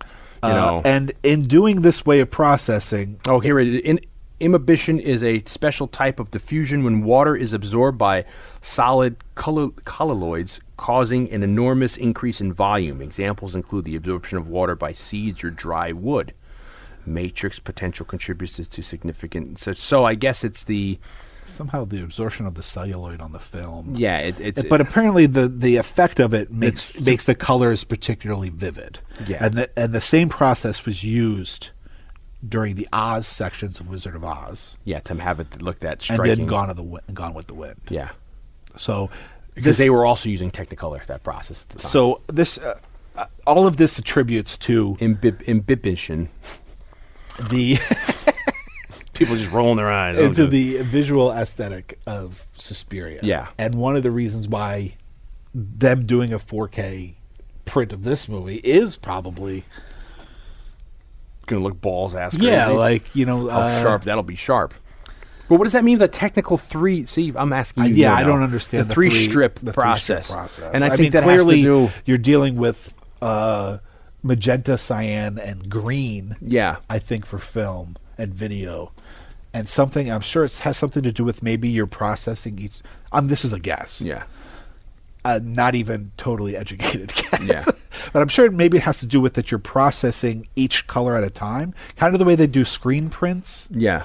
Which is like you're doing blue, then, you know, and maybe it's by processing each color one at a time, you end up preserving a lot of maybe detail and definition. Yeah, and this other word guessing. Goes a lot with plant life and absorption of seeds into plant, you know, and it has, so maybe this has something to do with, since film is actually celluloid, it has something to do with it. You know, if you're immersing it in water, it for a certain amount of time mixed with a chemical, it could cause an effect. My only guess. Yeah, but it also it lends itself to have this very striking look, like you said, like Gone with the Wind has. But then in the Oz, the color portions of Wizard of Oz, there's really now that we've vivid color. Now that we've talked about the inspiration, we've talked about the visual aesthetic of the movie. I need to talk about. I need. Like I was saying, like as a visceral experience, like this movie is firing on all cylinders. Hey Blake, have you tried HelloFresh yet? Actually, Dion, I have. What a great service. For people like myself that love to cook, but don't love the hassle of grocery shopping, and don't have time to plan meals or figure out what ingredients I need, HelloFresh is perfect. It is cooking made quick and easy. HelloFresh is a meal kit delivery service that shops, plans, and delivers step-by-step recipes and pre-measured ingredients so you can just cook, eat, and enjoy. By eliminating trips to the store and with meals that take only about 30 minutes to make, HelloFresh saves you time. And by only sending exactly what you need for each meal, they save you space in your kitchen and refrigerator. There are 3 plans to choose from: Classic, Veggie, and Family. And each box that gets delivered is made up of fresh, responsibly obtained ingredients. As someone that loves food, and also loves that feeling I get when I see a new package sitting on my doorstep, HelloFresh is kind of a dream come true. Fresh, delicious food delivered right to my door in recyclable, insulated packaging. What could be better? And at less than $10 per serving and free shipping, it is cheaper than ordering takeout. The wife and I went with the veggie plan. The food showed up securely packed in ice. They sent us sweet potato and black bean tacos, butternut squash and sage risotto, and creamy, dreamy mushroom fusilli. The illustrated recipe cards were easy to follow. The portion sizes were just enough, and the meals were great. Our favorite one was the sweet potato and black bean tacos. It came with an avocado. You chopped up a sweet potato, put it in the oven, and before you know it, you're eating 3 hot, warm, delicious tacos that feel like they've come from a restaurant. I went with the classic meal plan. So far, they've sent delicious pork fajitas, Korean beef bibimbap, and chicken sausage risotto with mozzarella cheese, zucchini, and tomatoes. I'm a foodie, and for me, variety is the spice of life. So I love that each of the meals they send is so different. I love that one night I'm eating Mexican, and then the next Korean, and then Italian. So now, Saturday Night Movie Sleepover listeners, here comes the savings. For a total of $60 off, that's $20 off your first 3 boxes. Visit HelloFresh.com/SAT60 and enter the promo code SAT60. That's right. Just go to HelloFresh.com/SAT60 and enter the promo code SAT60 to save a total of $60 off your order. At less than $10 a serving, that's like getting 6 meals free. I can't wait to see what they send next. Ooh. You know, we open with, and we're assuming you've seen this movie, so we're not going to totally. Oh, you mean the listener? Summarize the what happened. Well, it's a girl. She's from New York. She gets, I guess, to study at a really famous, well-renowned dance school in Europe, which is in Germany. She goes there to learn ballet dance, and then she's one of the last people to see one of the female students leaving the school. So the night she gets there, she gets a cab in the rain to the school, and she's trying to get into school, and then somebody runs out. She sees them, yeah, and then that person gets murdered. Yeah, that's the opening kind of thing. And then the next day, she comes back, and she's, hey, how to dance? Then you realize that the police are investigating, and then she's there to learn how to at the school with everyone else, and crazy shit starts going on while they're there with the different dancers, and it's very. And you realize that the school is run by witches. Wishes. Which is also kind of, in a lot of ways, a throwback to the whole fairy tale thing. All those Sleeping Beauty and Snow White and all that stuff, and even Hansel and Gretel. Everything's about witches. And it's also huge at the time, the occultism we've talked about in the 60s into the 70s. I mean, we already just said at the head of the cast from the early 20th century, but you have in cinema, you have like Rosemary's Baby. You've got, what's the other, like The Exorcist. You have these kind of movies that deal with like either the dark spirits or religion. Then you get Devil's a lot of Rain. you get like a lot of B-movies. but you get a lot of, so in the zeitgeist of American, or I guess Race with the Devil. yeah, a lot of the Classic. cinema at the time is about, you have a lot of And the TV black men- movies. Yeah, Satan School for Girls, like even in television, Sunday night movies. it was a huge, and then also in the 70s too, you hear about people, growing up, that, people were having, you always hear about devil worshippers. And I remember growing up, people, you don't want to go into the woods because at night devil worshippers, they're killing animals. And that, that was a big thing in the 70s, like devil, black magic and devil worship and all this stuff. So this is something that plays into all this. This is something I don't want to get too far into because I think even Amityville Horror has a little of that, maybe. Oh, yeah. Right? Probably. Aside from the ghost, but they're talking about the poltergeist. If I remember, I'm only going off the movie version, but like they go down the basement, there's like an altar, or there's a doorway to hell. Remember the black sludge or something? It's been years since I've seen the original. But like, we did this probably even more so with Dawn of the Dead last week, and it's something that we often talk about. We like to put things in some kind of historical context, what's going on in the world, or especially in America at the time that something like Dawn of the Dead is made, or it's something we do. And since I'm not certainly an expert or not even that well read up on Italian history, I do think it's interesting and worth noting that apparently in Italy from the late 60s to the early 80s, it's a period called the Years of Lead. And like in America, which I think spawns things like Night of the Living Dead, Texas Chainsaw Massacre, Last House on the Left, we start getting this gritty, we get even a grittier look at, like Bullet and French Connection, just like stuff starts getting a little grittier because what's going on in America then is a lot of kind of social and political turmoil. We certainly talk about it with the Invasion of the Body Snatchers cast from 78. But apparently Italy is going through... Also the barriers of, you're able to show more in cinema now with the codes and all that, so you're able to, But apparently what's going on in Italy is as kind of messed up, or even more so. These Years of Lead is... how's that spelled? Lead. Oh, okay, lead. It's a huge time in Italian history of social and political turmoil as well. And there's like an abundance of tragically both left and right wing terrorist attacks, assassinations going on, kidnappings, a lot of protests from both students and workers. So there's this whole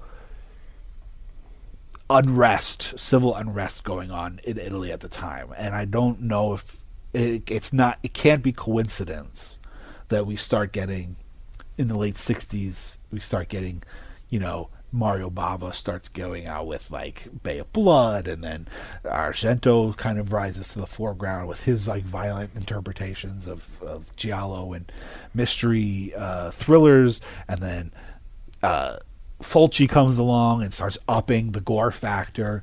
It's always interesting to think that art is the sponge of things that are going on in the world at the time. I'm nodding my head.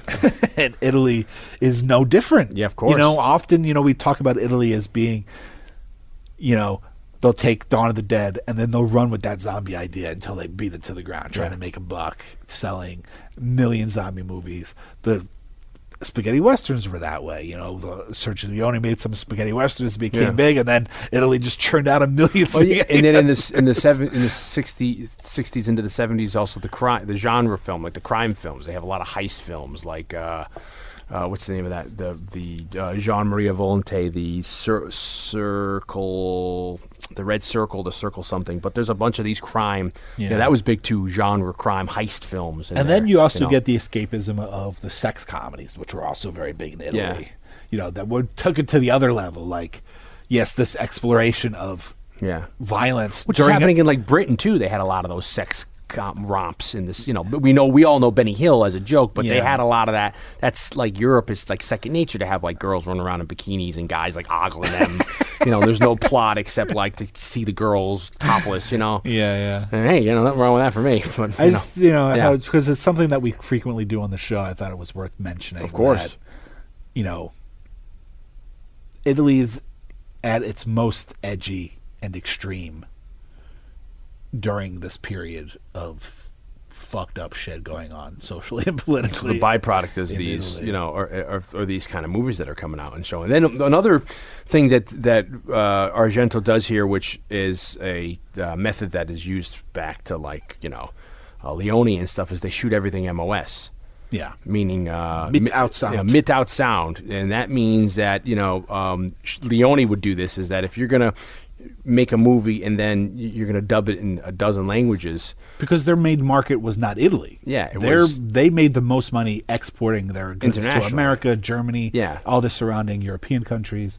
So Asia. they were dubbing these into every language. yeah. So a lot of times they would maybe only record the lead. If it's Clint Eastwood, they would record his lines, or if it's an American actor, they would record whoever the star is. I mean, that was my question to you: is this Harper's real voice? It is her voice, but she dubs I it. think she redubbed it. Yeah. So a lot of times on set, and that's and also we're also thinking, everyone knows about the film process where back then certainly stuff isn't married together. So if you're shooting film, you only have a film camera. Your film is shooting silent film. And then you have an audio guy who's recording audio, and then later that's what the clapboard is for at the beginning when you see someone say, blah, blah, blah, take, so then you have to marry the sound, the picture and the sound together later to sync it. That's where the synchronization comes in. So if you're taking the sound out of that, it's a lot easier to record, faster, because you don't have to worry about external noise or whatever. Yeah. You can have someone next door hammering away making sets because you're not recording sound. Who the heck cares? It's like silent movies would do a lot of this, like that. So it's like they're shooting MOS. So on set, you could have our lead Jessica Harper speaking English, the other ladies are answering back in Italian, and then the schoolmaster's talking to him in German. Yeah, well, that's the thing, is because their market was international. Yeah. They would purposely hire actors from various Known territories. who are known in different regions. Which So is that there brilliant. was a familiar face for every region. So And this is the reason why they say that, what is it, that the people wanted Hart in America, or they in a lot of his, or maybe particularly this movie, was because they wanted to, they want to push for that face that people know. And he saw her. She was coming off of Phantom of Paradise. Paradise, The brilliant Brian De Palma movie, and she turns down Annie Hall, which I don't know what part she would have been going up for in Annie Hall to do I don't this. maybe the Shelley Duvall part? Okay, maybe. So she ends up doing this. So then on set, it's a little confusing just for the actor. Where you're having a scene, everybody's lines. She's but literally talking to somebody who's speaking Italian back to her. Yeah. Another actress is speaking German. Yeah. And they all are just they know what the script is, so they know whose turn it is to talk. And they know what they're acting. saying. And then later on, you can worry about overdubbing it. Everything into English or everything into Italian, everything into German. So it's just a common practice overseas because it's easier and it's quicker. It also gives Argento the opportunity, which everybody says he did, which is he would play Goblin's music on set, blasting while they were shooting, because this is an instance where they had already came up with and I heard this is something that Leone did too Morricone did for Leone too, that he would sometimes. There's two methods. I'm talking to the guy who wrote a book about it, but there's two methods of you either wait till you see the footage and then you score it, or you just score it blind, maybe by reading the script, and then you send, and that then influences the director while they're shooting. In like in this instance, well, what happened with Goblin and Suspiria, and I would like to go further into the score. Goblin is the band who did the score, which we talked about last week on Dawn of the Dead. Yeah. And I'd like to talk a little bit more about their music later, but in terms of production, they read the script, and in talking to Argento's like, it's about a witch, and blah blah blah. They produced a bunch of music. It's like what Tangerine Dream did for William Friedkin with Sorcerer. And then Argento played that music on set. Now, according to Claudio Simonetti, who's the Goblin, who's the keyboard player for Goblin, in my book, Score to Death: Conversations with Some of Our Greatest Composers, he explains that we did that. Yes, there was music, but when we then saw the movie after it was completed, we realized that music didn't work for the movie. It'd be funny if it's like just slapstick. Bow, bow, dan, dan, dan. So they did produce a bunch of music. Yeah. And it was played and it was recorded. And there were like demos that Argento played. But then once the movie was completed, they started to see the dailies or started to see rough cuts of the movie. They realized that music didn't work. And then they made the score that we know. Yeah. Now, Simonetti says nobody knows what happened to that music. The essential demos, the original. Yeah. I was going to say that'd be a gold mine. He's like, release. we never heard it again. For all we have no idea. Yeah. Maybe it'll pop up in the Cinevox vaults, which is, the company that was their record label at some point. But according to him, that music was just lost. But it's not. But they essentially weren't playing the score that we know. Yeah. On set. And this is an era of for people who are musicians, they know. This is all no computers, so it's very much like since you're sitting there. And we talked about that maybe with Halloween with Mighty Mike Vanderbilt with people, the Alan Howarth, and you're there all day just trying to get that all sound. Analog synths. Beautiful. I think they used a particular Moog synthesizer that was the first one that had some kind of sampling. It was the first one to have sampling, and it probably only had like a couple of seconds worth of sampling that it would repeat. Yeah. And you can hear it in the movie, but it was still very rudimentary. And so, but I don't want to get too much into the score yet, because I think it's, the movie itself, the opening of this movie, opened with a little bit of a voiceover, which in the Italian version is Argento. Yeah. And was dubbed into English here. And we have this woman enter like the eeriest airport of all time. Munich. Yeah, Munich's. They shot it in Munich, but it's crazy looking because she's coming from Kennedy and she lands, and then it's weird because when she's in the airport, it's almost like she's still on planet Earth. But as soon as like the doors open and they cut to like the automatic door, you see that mechanism opening and shutting, and then you have this really blown out red, like that people are walking. And then as soon as she steps out and the door shut and the rain starts, it's like you're now she's like went into the holodeck. Yeah. She's in this world. She's gone through the window, the mirror, into the land of, what do you call it? The land of Nod. But even the airport, Alice. I mean, it has this like Goblin music. I mean, he instantly sets a mood. Yeah.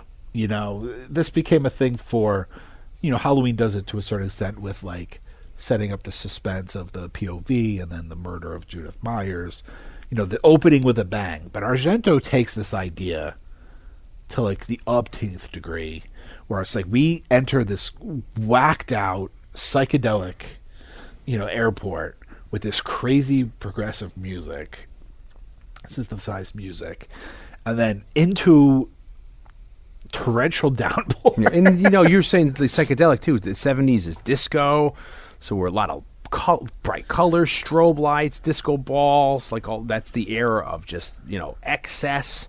So seeing that when she gets out, it's pouring, and she and the soundtrack's pumping. I mean, you're put on the edge of your seat. Yeah. At the very least, you're uncomfortable. And then all of a sudden, she steps outside to the taxi stand, and she's in the middle of nowhere. No one's around, and the cars aren't stopping, and she's getting soaked. And I'm just gonna go wait inside. Just calm down. Yeah, she's trying to, then she is able to flag the taxi down. The guy won't even get out for her. So and then the language barrier, which is kind of a joke. Yeah, and he's like, what? And then he repeats what she says, and she finally shows. And then when she's, then even inside the taxi with the water and the, she's wet. Yeah, the windshield, outside lights. Yeah, I mean that cab ride gets replicated in Inferno with the music of Keith Emerson, a wet female protagonist in the back of a cab with crazy synthesizer music. And then happens with Dario Argento in Mother of Tears. Somehow it's like these weird things that he decides to keep, but like that cab ride is something that becomes a staple of the trilogy. It's almost like you're getting teleported off of, to another dimension. I mean, totally. It is that ride. It's like the air tram. Yeah. Or like getting on the monorail. In Dracula. From your Disney hotel. Yeah, to Epcot or the Magic Kingdom. It's like when what's his face? Jonathan Harker steps off and then he's waiting for Dracula's coach and you get on and then all of a sudden you're going to, the coach of death. You get into this thing and you're brought to this mysterious land. It's just this movie does the atmosphere of this movie is hits you from the very beginning from the first frame. As soon as you enter this world, it's this unsettling atmosphere that I think never really, and then is relentless through the entire movie. And I think there are very few, if any, moments in this movie where, as a viewer, you can sit back and like relax. Really, yeah. Well, it's also you're trying to figure out what the heck's going on. You're trying to. A little bit of detective work, and then you're also digesting these gorgeous sets and the colors in the sets. It's just not even a matter of the lighting that's being used, but also just the colors of the dance, the interior of the dance, even the exterior of the dance school, which is based on that. What is it? The Whale House, it's called. They're supposedly based the dance school on a real school somewhere, and so they mocked it up somewhere. The interiors are shot in Rome, but they did do a number of shooting in Munich, like at the Munich airport or outside the BMW headquarters. Yeah, that big square. Yeah, which is actually where Hitler would give speeches. Yeah, so there's the big square. At night where the blind man walks through, where Hitler would give a lot of his big, and that's crazy to see the actual, the frame grabs of side by side of people there with Hitler there. Now I wonder, and they talk about that was technically the most difficult thing to see because they had to light this huge, this giant, like Times Square, like or something. 2 football fields worth of space with huge giant arc lights, and so big old from buildings, a technical standpoint, they spent like a week lighting it or something like that before they actually shot there, and it's got like this old, like Grecian, it's with the Greek columns, kind of like a Roman columns, kind of like that architecture. I wonder,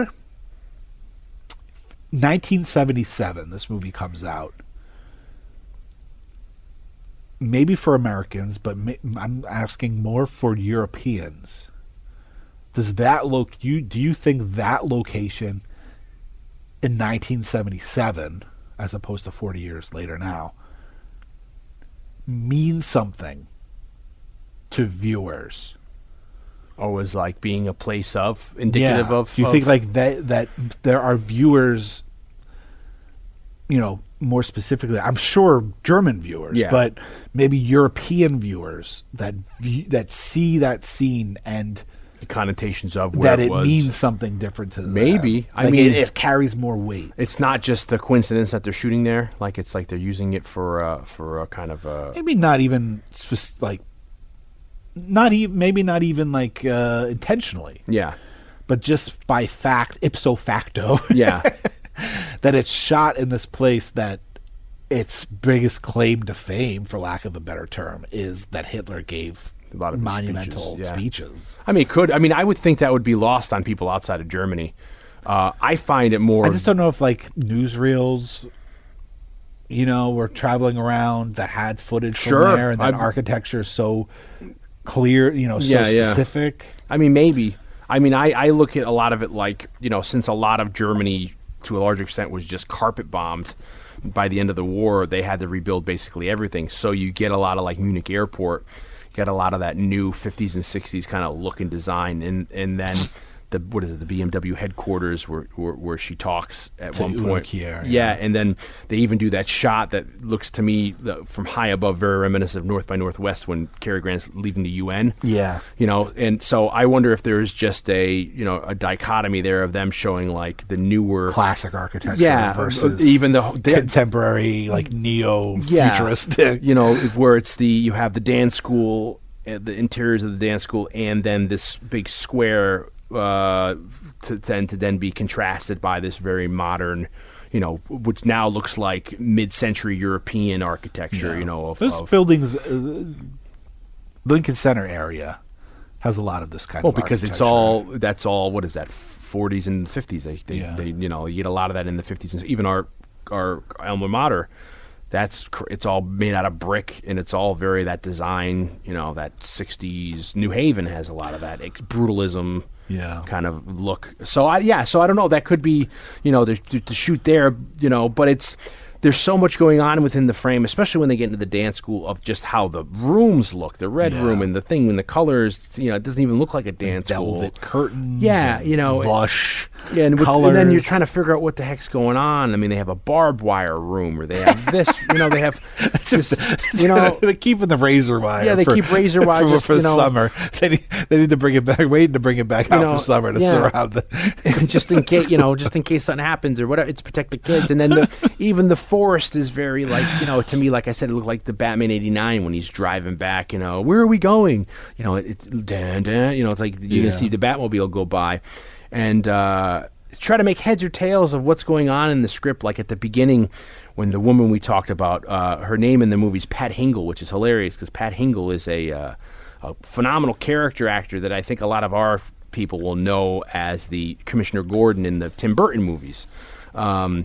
Who great character actors in the 50s and 60s and 70s, and he's a guy who he was up for a role of a movie called Elmer Gantry that Burt Lancaster eventually got, but he fell down an open elevator shaft and almost died and was stuck down there for I don't know how long, but that's the reason why for the rest of his life he had like a limp, a pronounced limp, Pat Hingle. So every time when I hear when Pat died, I'm thinking like they killed Pat Hingle in the movie, But when the girl at the beginning, Pat, she's killed.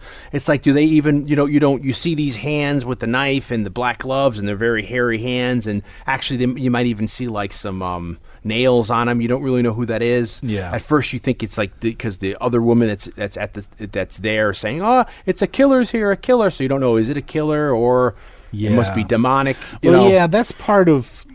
I guess where I was going, we got kind of sidetracked there, which is like he takes this idea of like the big opening and spreads it out over like 18 minutes, or something like 13 minutes, whatever it is, from this buildup of Susie Bannion, our protagonist, making its way to the school. Then we see they crisscross. We got Pat leaving, Susie's showing up. And it's funny, too, 'cause she sees her just running aimlessly in the forest. I mean, I would be like, are you all right? When she's leaving, she's like, oh, that's crazy that when she runs out, she's like, Yeah, she's not like, doesn't pull over. Like, you need help? Yeah, are you sure you're okay? Because it's raining. And so Pat goes to like a friend's house. We'd assume, yeah. And of course, even the apartment set design is crazy. It's got like those. And I'm really lost in the set design because I think at first I thought she was she goes into the bathroom and then the woman shows. So I was thinking, because the woman keeps her room, the person she goes to see keeps leaving. So I'm like, oh, maybe she's leaving because she's in the bathroom, but the bathroom's huge. And when the thing comes through the window at her, like it's like you're trying to figure out what the heck's going on. And then I mean, even like you said, when you get into the apartment, it's kind of Art Deco, but it's over exaggerated Art Deco, and she gets in the elevator. The fish on the wall has that. What's that artist's name? That where they, it looks like how you look at it it looks like one thing. Oh, and then if you turn it around, it looks like something else. Yeah, if you look at it a different way, it looks like something else. Like even that's going on, and. Yeah, and then we just see these eyes in the darkness and this brutal attack on this woman from this. At this point, like, I don't know if on the first viewing if I assumed it was a man or a demon, because I just see the hairy arms, and it's almost comical when he pulls her through and he's just rubbing her face on the glass, and you're getting her like smushed up. It's almost like a Naked Gun-ish kind of a thing, and then he brings her through, and then she's killed, and the other woman's killed, and but I mean, how she's killed is like it's almost like just a hand coming in, like just stabbing her, which is very Argento. Yeah, but it's also so like almost playfully or something. It's just Yeah. like she turns around. Just, you know, it doesn't seem like you would imagine. You know, like, it's not like a crime of passion. Somebody would really do it, like overkill. You're Yeah. saying, where you know sometimes It's just like playing almost fun. Yeah, like You know, enjoying poking themselves. her with it. But it's like, and then we see like the knife stab the beating heart. yeah. See, and then like the movies, Argento movies stop when you get to we get off the highway when we get to the killing. Yeah. and we have the killing be its own thing. So the Which plot is almost stops. always his hand. Yeah, and then it's like, so she's getting stabbed, and she's like, and she's getting stabbed. Then all of a sudden her We have chest the is crazy exposed. goblin music happening. Yeah, you're getting inundated with all kinds of stimuli, and then you see, like you said, you cut to a close-up, you see the chest is ripped open, you see the heart beating, and then you see like a knife go into the heart, and hit one of the valves, and then the freaking blood squirting right out, and then it's then all of a sudden He puts a wire around her. well, I think it's an antenna to an aerial, like a cord, like a coaxial Yeah, cord. but But it's they're like they were in a on- bathroom a minute ago, but now they're on top of the. I believe that probably it's one of those. I would imagine it's one of those things where just like the roof to the bottom level Okay. is out the window. Yeah. You know what I mean? So you can step out onto the roof of the floor below you. Yeah. And Yeah. and they end up on top of like the plate glass. That's above the stained glass. That's above like the ceiling lobby. of the lobby. Yeah, that's really high up, and then he's like whacking her head on the thing. You think she dies there, but then the glass gives way, and the other woman who's run down is looking up. She sees it all. Then this brutal thing, the glass gives way. She falls. She's hung by this cord that goes up to the antenna, and then you see she's hanging there, and then you realize she's like hanging a foot off the ground, and then it pans over, and then it's all, even the composition of the blood dropping on the floor looks like they did like 20 takes to get that splatter correct, and then they pan over to the other woman, and she's killed by the glass that's fallen from this plain glass window above the lobby, Yeah. and it's a brutal, right through the, very good effect, right through the whole 3-foot chunk right through the face. Yeah. Savini was like, oh yeah. Yeah, exactly. Savini's like, Jesus, that's fucking awesome. So and then it's even this almost the style of blood used, that it's almost that 3M blood that we talked about last week, that Savini, that was really red. That's just the season opener for this movie. Well, that's I mean, that's and you're like, what the? And then it's the next day. It's like the other woman comes back, and she's like, I think this scene specifically is, I mean, all the murder scenes in this movie, but I think one of Argento's many gifts as a filmmaker is to get that attraction repulsion dichotomy going on with the murder. Unlike Fulci, where it's just over the top, disgusting, attacking your senses that way. The way Argento does it is that it's beautiful and yet horribly morbid and disgusting in its own way. But like when that woman's head goes through the glass, just like partially through, and the light comes and hits her, that's like, if you just saw a still of that and you separate yourself from the fact that it's like there's blood and that there's a woman, all that stuff. but he would be like, that is like an aesthetically gorgeous frame. Well, the whole movie. Visual. I think you can maybe take a still basically from the whole movie. But even like when he goes on with Tenebrae and that girl's arm gets chopped off, and that she gets up out of the chair and she sprays blood all over the white wall, and she's in a white dress. Yeah. It's like there's something beautiful about it. Yeah. And yet so wrong. Yeah. And I think that's partially why his stuff is so effective, is because you're almost maybe on a subconscious level repulsed by the fact that you find it pleasing in a way. The image. Yeah. Yeah. Not the murder, but just the aesthetic. Like the cinematic aesthetic or of the colors that are being put on the screen and how it's done. So then it becomes this thing where she's at the dance school, she's trying to acclimate herself, but she's not feeling well, and then they're really kind of she meets the headmistress. What's her face in her final role? Joan Bennett, who's been in a lot of like 40s film noir and 50s stuff like that. A Hollywood character actress who's the head mistress of the school, and then our lead girl is trying to like do the dance classes, and and then she falls ill. Well, you also get these relationships between him and the girls and Susie, and how the pettiness of young women, and it ties into that Argento's original intention. Yeah. Which is not unlike The Lost Boys, when we talked about this last summer. Yeah. Which was to use much younger actors. Yeah, they were going to... But then his idea was he wanted to use, 10 to 12-year-olds. But then you find out that they couldn't... What is his father, Claudio, was kind of like, no, that would be banned. Well, I think his brother was Claudio, who produced it. Yeah. Sorry, his brother was like, if you put these children like this into a situation... Yeah, this won't even be. I mean, not they were uncomfortable with the content, but it would get banned. Yeah. This is crazy. So, but I think the crossover, like the carryover of the other girls' relationships, where they seem very immature, sticking their tongues out at each other. So what they do is they up the ages to from like 17 to 20 for the actors or for who they're supposed to be. But then they, like you're saying, they don't really alter the script that much.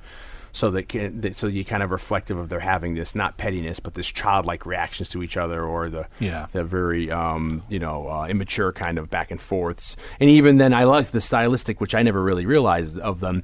And then so Argento raises the doorknobs to like the head height. Yeah. So all of a sudden they are kind of like kids navigating this world, where every time they're opening these huge doors, they have to grab a knob that's at head level. Yeah. To go in these vast, 13 or 12 foot high doors.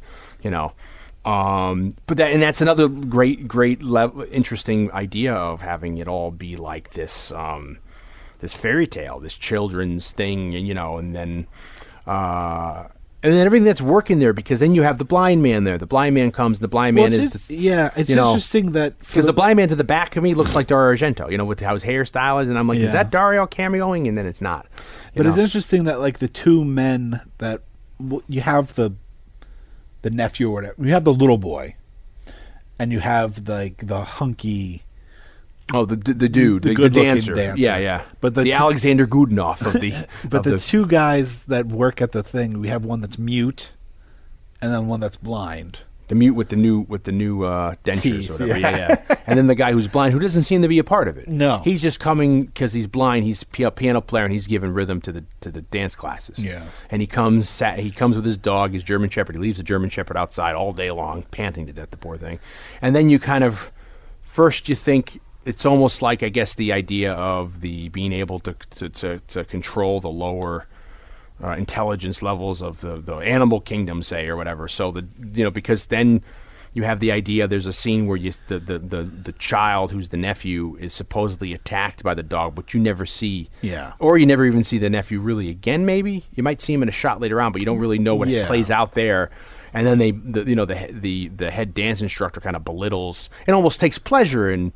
You see her like smiling when she like starts yelling that the kid got hurt and get the hell out of here. We're gonna kill your dog. And then when he's she throws his his jacket and his cane on the ground, and he's trying to get and then no one's helping him. Yeah. And then she's like smiling at it, and then that leads to the scene we were talking about here, where the big square where the guy's randomly walking. The dog is like, I'm going to take him to the biggest freaking, and then Which there's. you imagine even as a blind man, like to navigate this large open spot where there's no.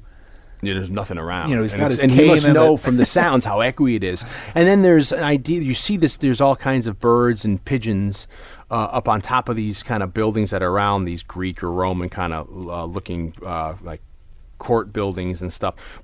And then there's like a gargoyle or a thing at the top that disappears. Griffin that disappears. And then you have this POV shot of something flying by. Which you would think would start messing with him, but there was only one pass. Yeah, and then it's impossible to shoot. It was a like camera on a zip line. Yeah, and this is back in the 70s when you didn't have like zip lines for sports and stuff. So then we only see that the griffin has disappeared from the top of this cement structure, and then all of a sudden when you think that it's going to be this griffin that's going to attack him, the dog just turns on him and just rips his throat out. He falls and then just starts eating him. and then the dog's like shit, runs away. So it's like but you get the idea that it's like, the dog That being was controlled, controlled by the witches for some reason. and then you have then there's the other thing with the head witch where they're talking like it's like the whole idea of counting the footsteps back at the dance school. Yeah, and there's a head, which is a very childlike. Yeah, I did that. Where your dad is or your mom in the house. You or want to know like the paces to get to a buried treasure or something. Like it's 10 paces north, then take a left to go 7 paces. And there's supposed to be this head of the school that none of them have met, that they know comes and visits, that they know of, but they've never seen in person, who ends up being the big bad witch at the Marcos. end. And there's the scene when out of nowhere, which this is where like the plot is very like lax and takes its time. So like we've said before, so. Then you have this whole scene where they start getting like what do you call those? The maggots start falling from the ceiling, and then they're it's in their hair, and then there's a montage, it's in the brush, and they look up and it's falling over their faces, and then they go upstairs, and I guess that's where they store the meat in the attic. But that's the explanation. It's hard to understand that because you would think if it was the witches that were part of this, they wouldn't be as surprised. Yeah. But they're like, come on, let's go upstairs. Don't let anyone up here. And they run upstairs, and then they're trying to find the answer themselves. And then there's more and then they're stepping on. Let's watch them montage them stepping on these maggots, and then they find the maggots, and then it's so odd. And then the next scene is then that gives them an excuse. So let's have all the girls sleep together on cots in this one room, and then we're gonna put up, I don't know, white curtains or blankets, sheets just to cordon the room off. But then they turn the lights off, and all of a sudden it's like a stick figure show in the back. You know what I mean? Like you're starting to see like some of the shadow puppets. Yeah, you're starting to see like you don't see demons behind them, but you can get the indication you're not going to know what you're going to see back there, or they're even right when they turn the lights off too. It almost looked like behind like girls were kissing, or you don't know what's happening behind. Argento talks a lot about the lesbian relationships in this movie, but there's never an implication of, there's never an overt implication beyond the childish antics that they're going for any kind of sexual. I mean, you could maybe guess just from a stereotype that Olga is maybe. And that's the head dance instructor. Maybe she's a lesbian. How she's looking, and her. But so I mean, Argento talks about the lesbian relationships, and then I've seen other people talk about lesbianism in the movie. I don't think it's overt. I doubt it's intentional. You know, I think it's one of those things that's more projected onto it. Because you're right. I mean, it doesn't. You could easily have put that in if you wanted to. Yeah, you could have easily had a scene or two where they're like looking at each other, or they hold, some sort of implication, or when they're in the pool. But none of that. It's all very childlike. Yeah, I mean, I think even though they're women, they find that guy cute, in their early 20s, that everything does seem innocent. Yeah, and immature. Yeah, and so like even though you're looking at women that are sexually developed, they're hot because they're really 20, 21, 22. You're not so much reading them as sex objects, as more like younger girls in a boarding school. Like nowadays, situation. If you did it, or there could have been very easily ways to sexualize them, in which they don't do in this movie. Yeah, there's no real sexualization, especially of the lead. Or I mean, the only thing is like they find that one guy cute, the dance guy who I said is kind of like the Alexander Godunov of the picture. He smiles, and then you're led to believe later on, I guess he's also a part of this too. Like he knows what's really going on within the thing. So our lead gets sick, and they're trying to nurse her back to health. And what they start doing is they're giving her they're giving her red wine every night, and they're giving her some other kind of food. And then after she's taken the food, she's just like she's just knocking herself out. She's falling asleep and she can't. Yeah. So the implication she's getting drugged. Very Rosemary's Baby. Yeah. She wakes up and they're forcing a big old thingy of water down her throat. Chip her teeth out. Yeah, and I mean it's really full. You need to have the one, and it's half of it's not even going down. It's all over in the bed. Her instead of trying to help her. And then the doctor's there. Doctor gives her a shot of who knows what. And then he puts her on this strict like bed rest and also this diet because when she was bleeding and they want her body, they want her blood to coagulate. So they're trying. So he gives her this diet, and then we find out later on, I would think that the implication is because they never spell any of this out, is she's just drinking blood. Yeah, I don't know. Because remember at the end when she's pours it in, it's like paint. Yeah, and it's like sink. blood. It's because you would think red wine wouldn't do that. It gets all over the white sink, and she's trying to scrub it, and then it's all over her hands and smeared all over the porcelain. Yeah. It's indicative like it's either, like you're saying, paint or worse, it's blood. So we don't know what the heck they were giving her, but it was something that was just... It's hard to tell whether if he uses it just as a visual thing, yeah, or if it's implying that it's something other than wine. And the implication here, on the broader sense, is that this school that is run by witches is what? Taking the youth of the witches, and they're not trying to convert them so much as take their energy and maybe make the other witches there stronger. That's a good point. Like, what's the end game? I mean, I know that it's not even implied what the end game here is, but yeah. I'm thinking like they're there, and maybe they're applying using logic to it. Yeah, if they're trying to take the innocence or the energy of the young girls and then use it to macabre purposes of, I mean, it's not turning into like a sex orgy. No. It's not. Yeah, I don't know. Yeah, that's a good point. And then it's a front. Yeah. It doesn't seem like they're teaching the dark arts to the students. Or trying to convert them. Yeah, we don't see any evidence that like one girl of them are converted. They're just kind of and then at the beginning when this first girl, the Pat Hingle, Commissioner Gordon from Batman, when she's killed, it's because she's discovered something. So she knew the secret. So that's why she ends up getting killed. Then that's the blue iris. And then at the end of the movie, we find out that our lead discovers this, and then she goes down. There's this whole other passage. She discovers it through trying to find her friend Sarah, yeah, who disappears in horrible ways. Yeah, and then she ends up getting killed, and then remembering what she heard Pat Hingle say at the beginning before he left. I just keep thinking of Pat Hingle's face with a mustache, like because like we said at the beginning of it, it's part of that. It goes back to that giallo. She saw when her cab arrived, the girl run out and say something, and then say something to somebody inside. Oh, I thought she was just yelling it to herself. No, she's saying it to Sarah. Face? Yeah, because later on we on the discover call box, that Sarah's won't let her in. Yeah. Won't let the lead Jessica Harper in. Yeah, Susie. So basically, Susie Bannion ends up putting the puzzle pieces together. Yeah, as and most of the leads following, takes the blue pill or whatever. She ends up, goes through the little doors into doesn't pure eat imagination. Doesn't eat her dinner that night. She's supposed to be knocked out. Throws it all down the toilet, and I don't know what the hell it looks like. It's like a leaf. I don't know what the hell she's eating. And then kills the fakest looking bat ever, which is probably the only thing about the movie that bothers me. That she kills the bat, or that not it that looks she fake? Kills it, but that it looks like it's from Dracula. I remember watching. I remember watching this with my wife, and she's like, "Why didn't you just let the bat out?" And I'm like, "Honey, it's the '70s. They kill animals for any excuse they can. They try to kill an animal in these movies." She beats it to death with the back end of a stool and a blanket. And this poor thing. And then all these things are just like the bat has, as far as we know, no real significance. But it's one of those things that just puts the audience on the edge. It's just a carefully constructed, maze of uncomfortableness for an audience. There's things like maggots. We don't know why, but it's weird. It's creepy. Oh yeah, it's visceral for an audience. Same thing with the bat. It's all these things that don't necessarily play into the plot, but add into like this creepy atmosphere for an audience.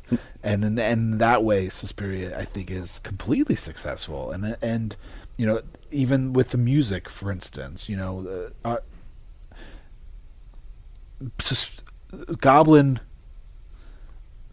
What I love about this score, and it's not my favorite Goblin score or my favorite music by Goblin, but the theme is obviously completely like recognizable, and now in history, pretty iconic. Yeah, and it's this idea of like the Celestia bells, give it almost like this childish music box feel.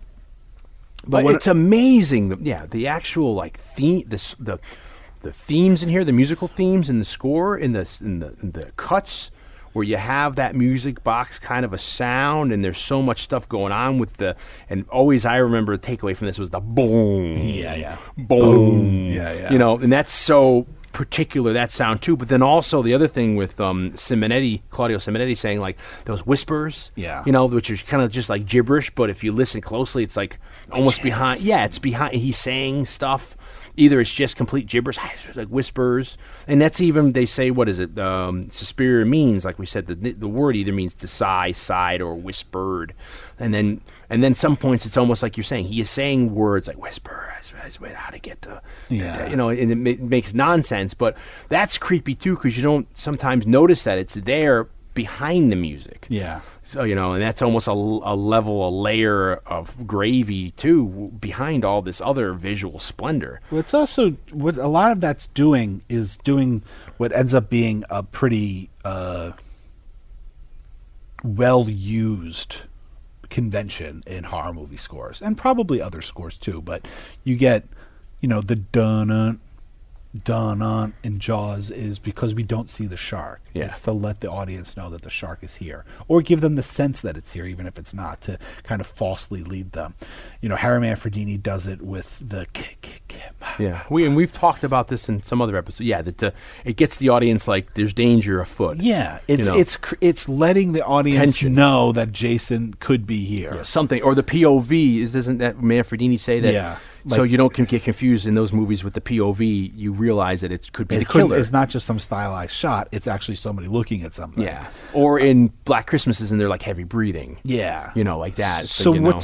with the music in Suspiria, especially with the voices, and you get to the more experimental avant-garde music and those howling, Massimo Morante's the guitar player doing these howling voices. Yeah. Is what it's doing is it's because we don't really see the witches and get a sense of the actual witchcraft until the end of the movie. But what it's doing is it's creating this atmosphere for the viewer, and in this case, a listener, by saying like they're always present. Yeah. The witches are always here. They're around us. They're in the forest. They're in the cab ride. They're always around. And so what it's doing is it's creating character. I always call it music as character. You know, it's letting the audience know that whatever the ominous force in the movie is, it's here. Even though we don't see it, it's not present in a visual sense, but the music is creating the atmosphere that puts us as a viewer on the edge of our seat by saying like these voices are symbols of something bad coming, or it's here already. And what I kind of love about this score, when you get to the more avant-garde stuff of the movie, where it's less musical and more just like sounds and you know, repetition that's almost grating to the ears, is there's parts where you're almost like you get so lost in it that like you almost feel like it is diegetic. You know, Dion and I talk about this idea of non-diegetic and diegetic. Non-diegetic being the score of the movie that's outside the world of the movie. We as an audience hear it, but the characters don't hear it.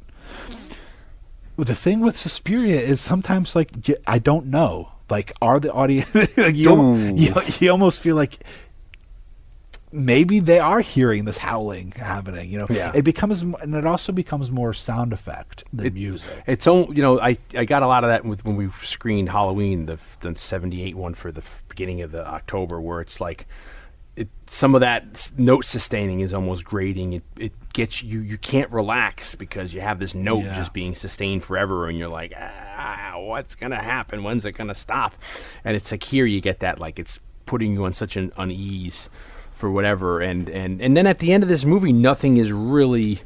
I mean, there is a conclusion. The school burns down, and the witch, but it's just kind of like, you know, it's not really there's no like wrap up of like after the denouement conclusion. You know, for an audience. You know, she finds to this room, and you know, she goes through this crazy passageway that has all this writing on it. She gets to this room, and then she's trying to figure out.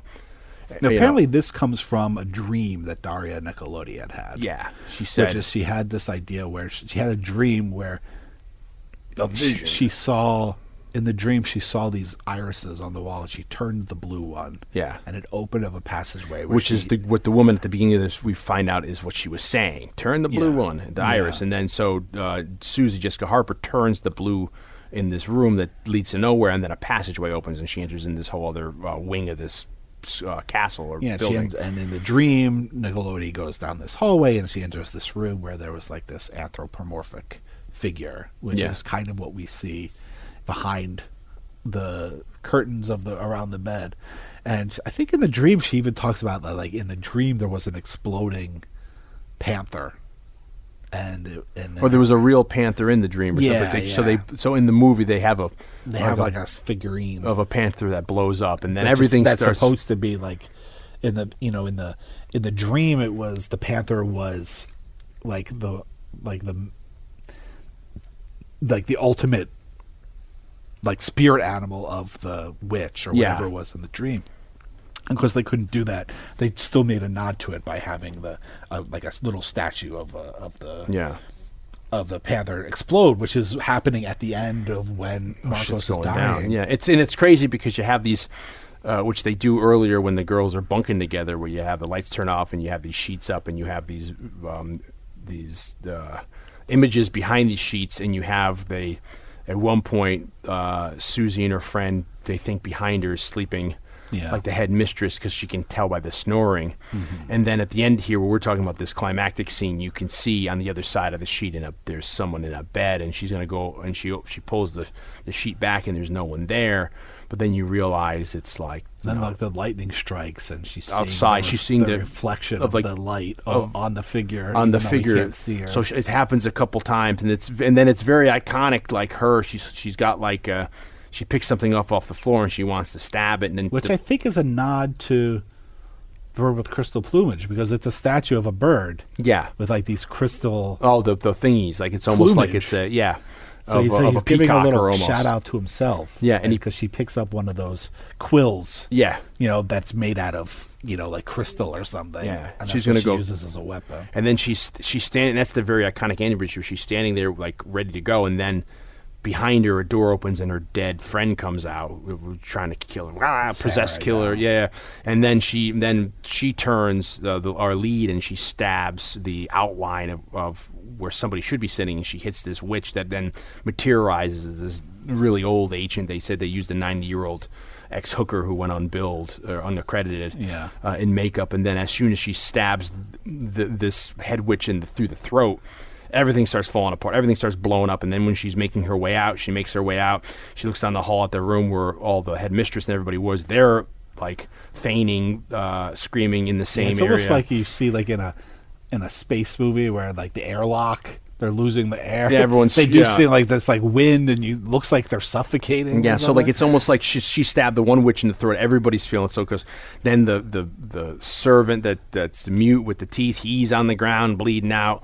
The headmistress is screaming, and then everything starts exploding at the same time, and she's able to just make it out before the whole house goes up in flames, and the whole thing just goes back to hell. And then she makes it out, and she just walks away like laughing. Yeah, it's like I thought the cab will be there waiting for her. Like, you ready to go back?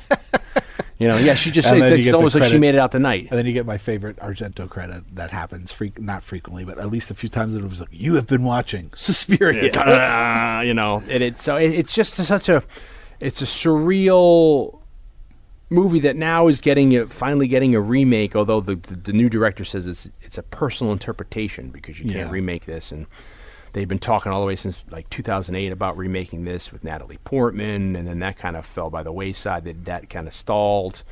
And then they were going to do it with the girl from Orphan. Okay. Or there's something wrong with Esther, as I like to call it. Yeah. That takes place in Hamden. Hamden. Yeah. And then she was attached to it for a while, and then that didn't happen. And now it's what's her face, Dakota Johnson. Yeah, the Melanie Griffith and Don Johnson, who I guess supposedly I've heard was growing up, was very into dancing, and she ballet, and she did a lot of that stuff, so she might be perfect for the role, as well as the director said he took a lot of time to go study dancing. So it's be interesting to see once this now materializes, the nod it's going to be to the Argento original, how it's going to be, is it going to be held up against the original and what avenues it's going to take. I haven't seen a trailer for it. I don't know if I did see the trailer. Okay, yeah. I haven't seen it any. was kind of more of a teaser. I don't think there was any dialogue. It was just music and visuals. But I will say, to wrap up, a couple of things just about the score, since the score has become so kind of iconic in its own right. Used in Hong Kong cinema, and what's his face? The hell's our guy's name there that we brought up, I think, this year for when we were talking about in Kung Fu February. Didn't you bring up what's his name?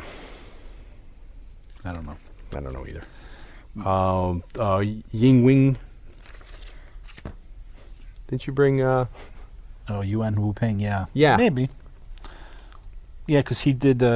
He was the one that I think directed the original Drunken Master. Yeah. And he was the one that did the choreography for things like The Matrix and Crouching Tiger, Hidden Hidden Dragon. So they sampled some of the original score in that. I mean, a couple hip-hop people like Ghostface Killer have used this in different forms. But, just because I've heard Simonetti say this is like the quintessential Goblin score, and it's one of their favorites when you hear any of the band talk about it. But it really is not the quintessential Goblin score in that, like, this score is unlike anything else they ever did. Like to say that this is the sound of Goblin, it's not. It's the sound of Suspiria.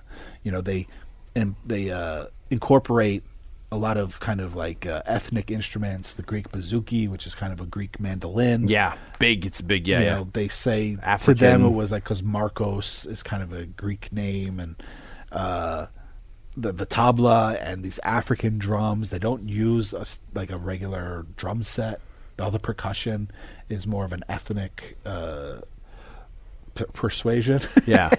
It's like a much more tribal sound, and there's a lot of like timpanis. And that goes to the tablas idea of having a seance or a ceremony, or like more akin to like African voodoo, that kind of hoodoo, that kind of thing. And the use of voices, not just the Claudio Simonetti voice of like witch and all that stuff, but the Massimo Morante howling voices during I think the track Witch is the name of the track on the soundtrack.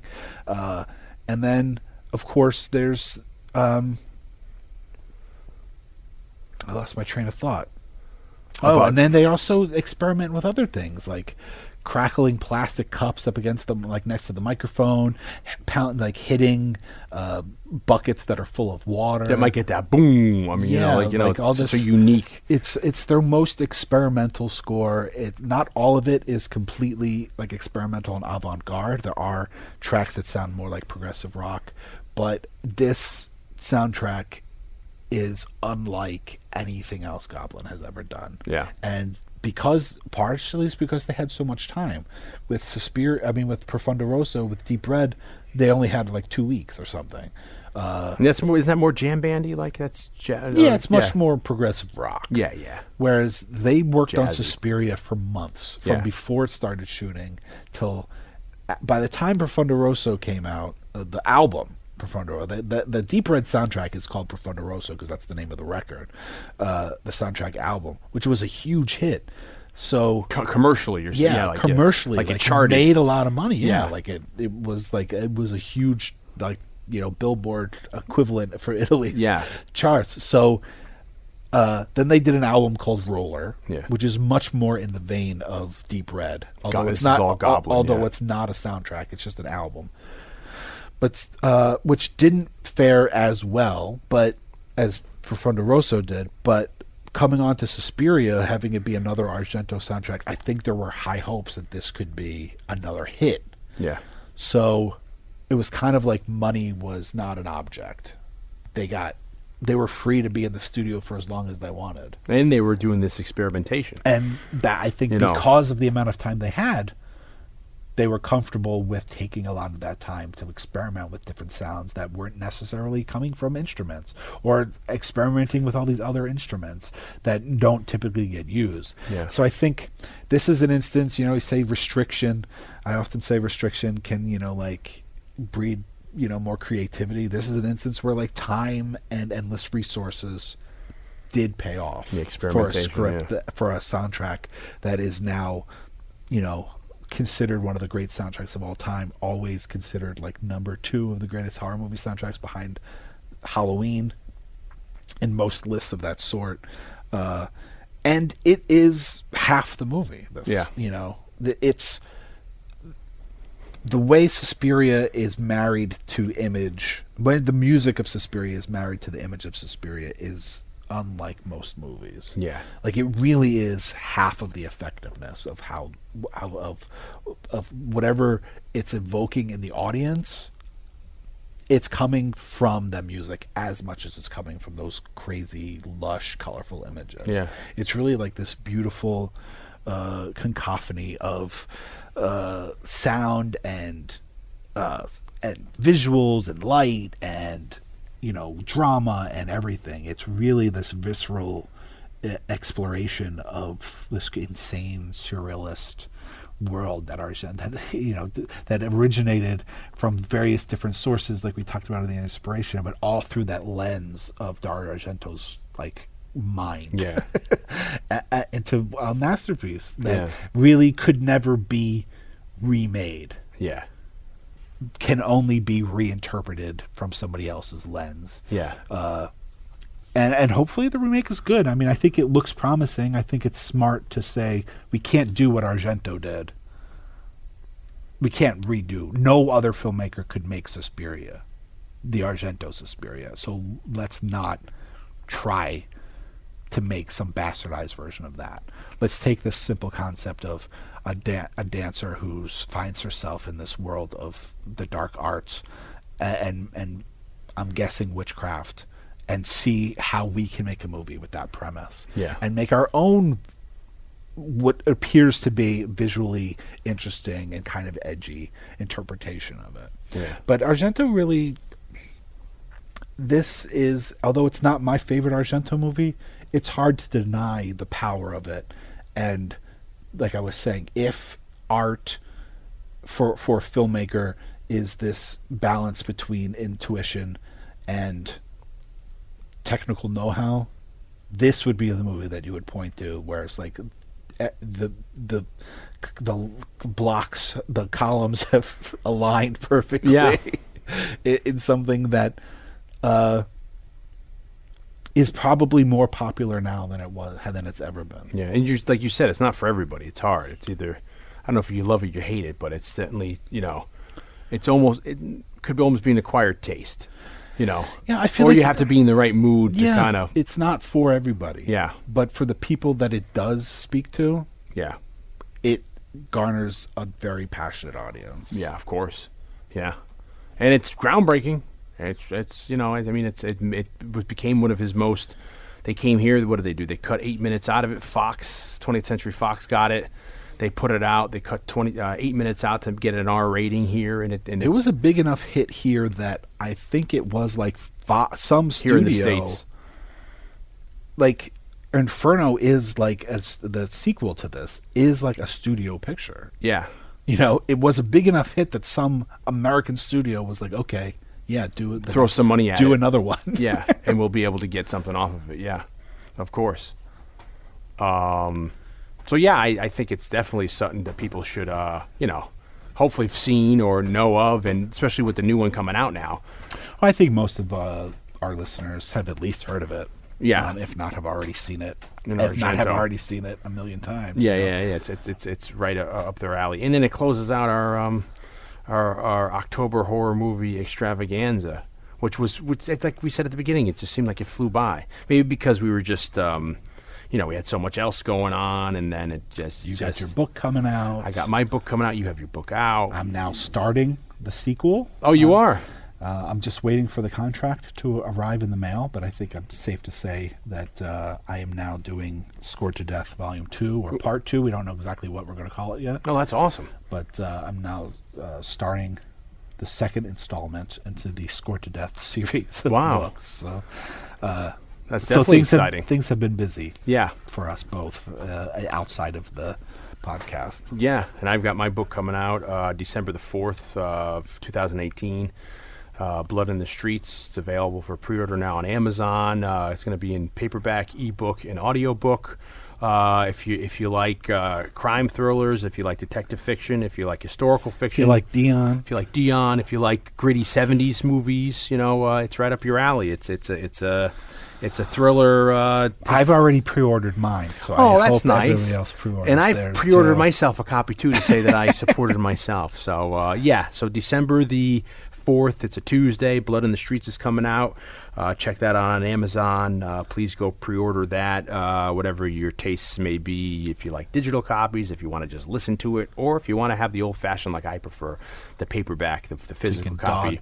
Dog ear it and tear stuff out and make notes. I don't like this. This sucks. Sit on the toilet. Yeah, and then you can and I'd love to hear what everyone out there thinks of it once it comes out. And that's very exciting. And then Blake already has his first book, Scored to Death. Conversations with some of horror's greatest composers, also available on Amazon in paperback and ebook and Kindle edition. Not an audiobook, but if you want some audio Scored to Death, you can listen to the podcast, Scored to Death, the podcast, which is available on iTunes, Stitcher, also SoundCloud, YouTube, most places you get podcasts. New interviews with composers that aren't in the book.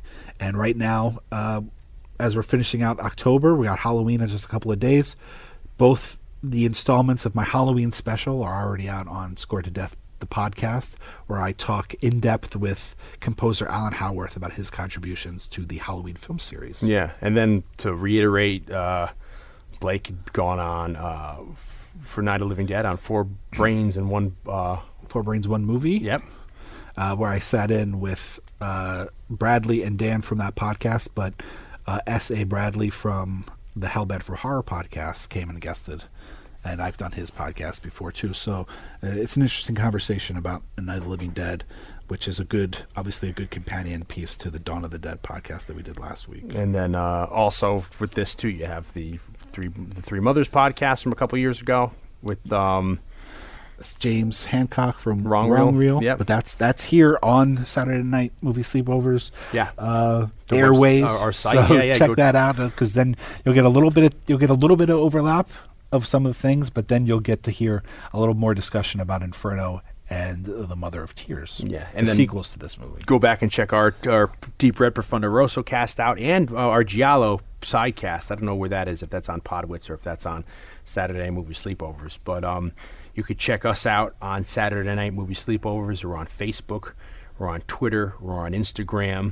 We're now on clnsmedia.com. Mm-hmm. We've partnered with them. We're doing some great things. If you go to clnsmedia.com. And we thank them, because they're the reason why we have sponsors. Yeah, we have sponsors now. So of course, we need to thank our sponsors. Yep. Thank TiVo this week for helping us out with this podcast. And, you can go check us out on Twitter, Facebook, Instagram, like our stuff, retweet us, message us, talk to us, suggest movies you want to hear. We have our regular site, Saturday Night Movie Sleepovers. You can check out site extras there, bios about us, other things like that. Our back catalog. And we'll be back, next week or in 2 weeks, maybe? I think we're going 2 weeks. Yeah. It's weird because we do the 4 episodes in October or an episode a week in October, it sometimes throws the regular cycle up. Because the rotation. We don't want to do another one next week, so we'll probably do in 2 weeks. Or maybe we'll have a special. You have to just see. You never know. You never know what's going on. I know people have been irking to get back on our cast. Some people want to come. Actually, record. there might be something. I want to run something by you. Yeah. Ooh. That maybe we can post before our next official episode. So there you go. But you never know. I'm not making any promises. Yeah. So and then we'll be back to November. We'll have back to our bi-weekly schedule for November and December, and before you know it, we're at Christmas time, and then we're in 2019. So we got some very exciting things going on. It flew by, fun. man. I know. I don't know what the hell's going on. So check out Blake's. We'll have to see. Maybe now that Dion will have a book, maybe we'll hit the convention circuit. Oh, yeah. Which I wasn't going to do anymore, but maybe that Dion's got something to hawk. I'll be hawking my we could have a signing with Dion at Monster Mini or something. We'll see. My crime thriller to see if anybody at horror conventions are going to want to sign the thing. But I've got Blood in the Streets, December the 4th. It's on pre-order for Amazon. Blake's got his on Amazon, Scored to Death, and he's got his podcast, Scored to Death, as well. You can check out Please check all those out. And you know what? Before you know it, we'll be back right with you. If you can't wait that long, please check out our back catalog because we got a crap load of stuff already. We've got over, I think now 135, 140 episodes of various, getting there, mostly movies and stuff like that. Celebrated an anniversary, so yeah. And a lot of people sometimes, well, not a lot, some people sometimes will suggest stuff to us that we've already done. And they're like, "Are you sure you did that?" We're like, "We're pretty sure we did that." So it could just be a conversation we had off mic. We sometimes don't know. But we're pretty sure we recorded. So please go back and check out our back catalog, especially from the early years. So we have a lot of great stuff in there that we did that, some quintessential stuff that we love, and if you like our Halloween stuff, we've done other months of 4 in a row. So we got a crap load of, stuff out there, back catalog. So check that out. All right. See you in a couple weeks. Later.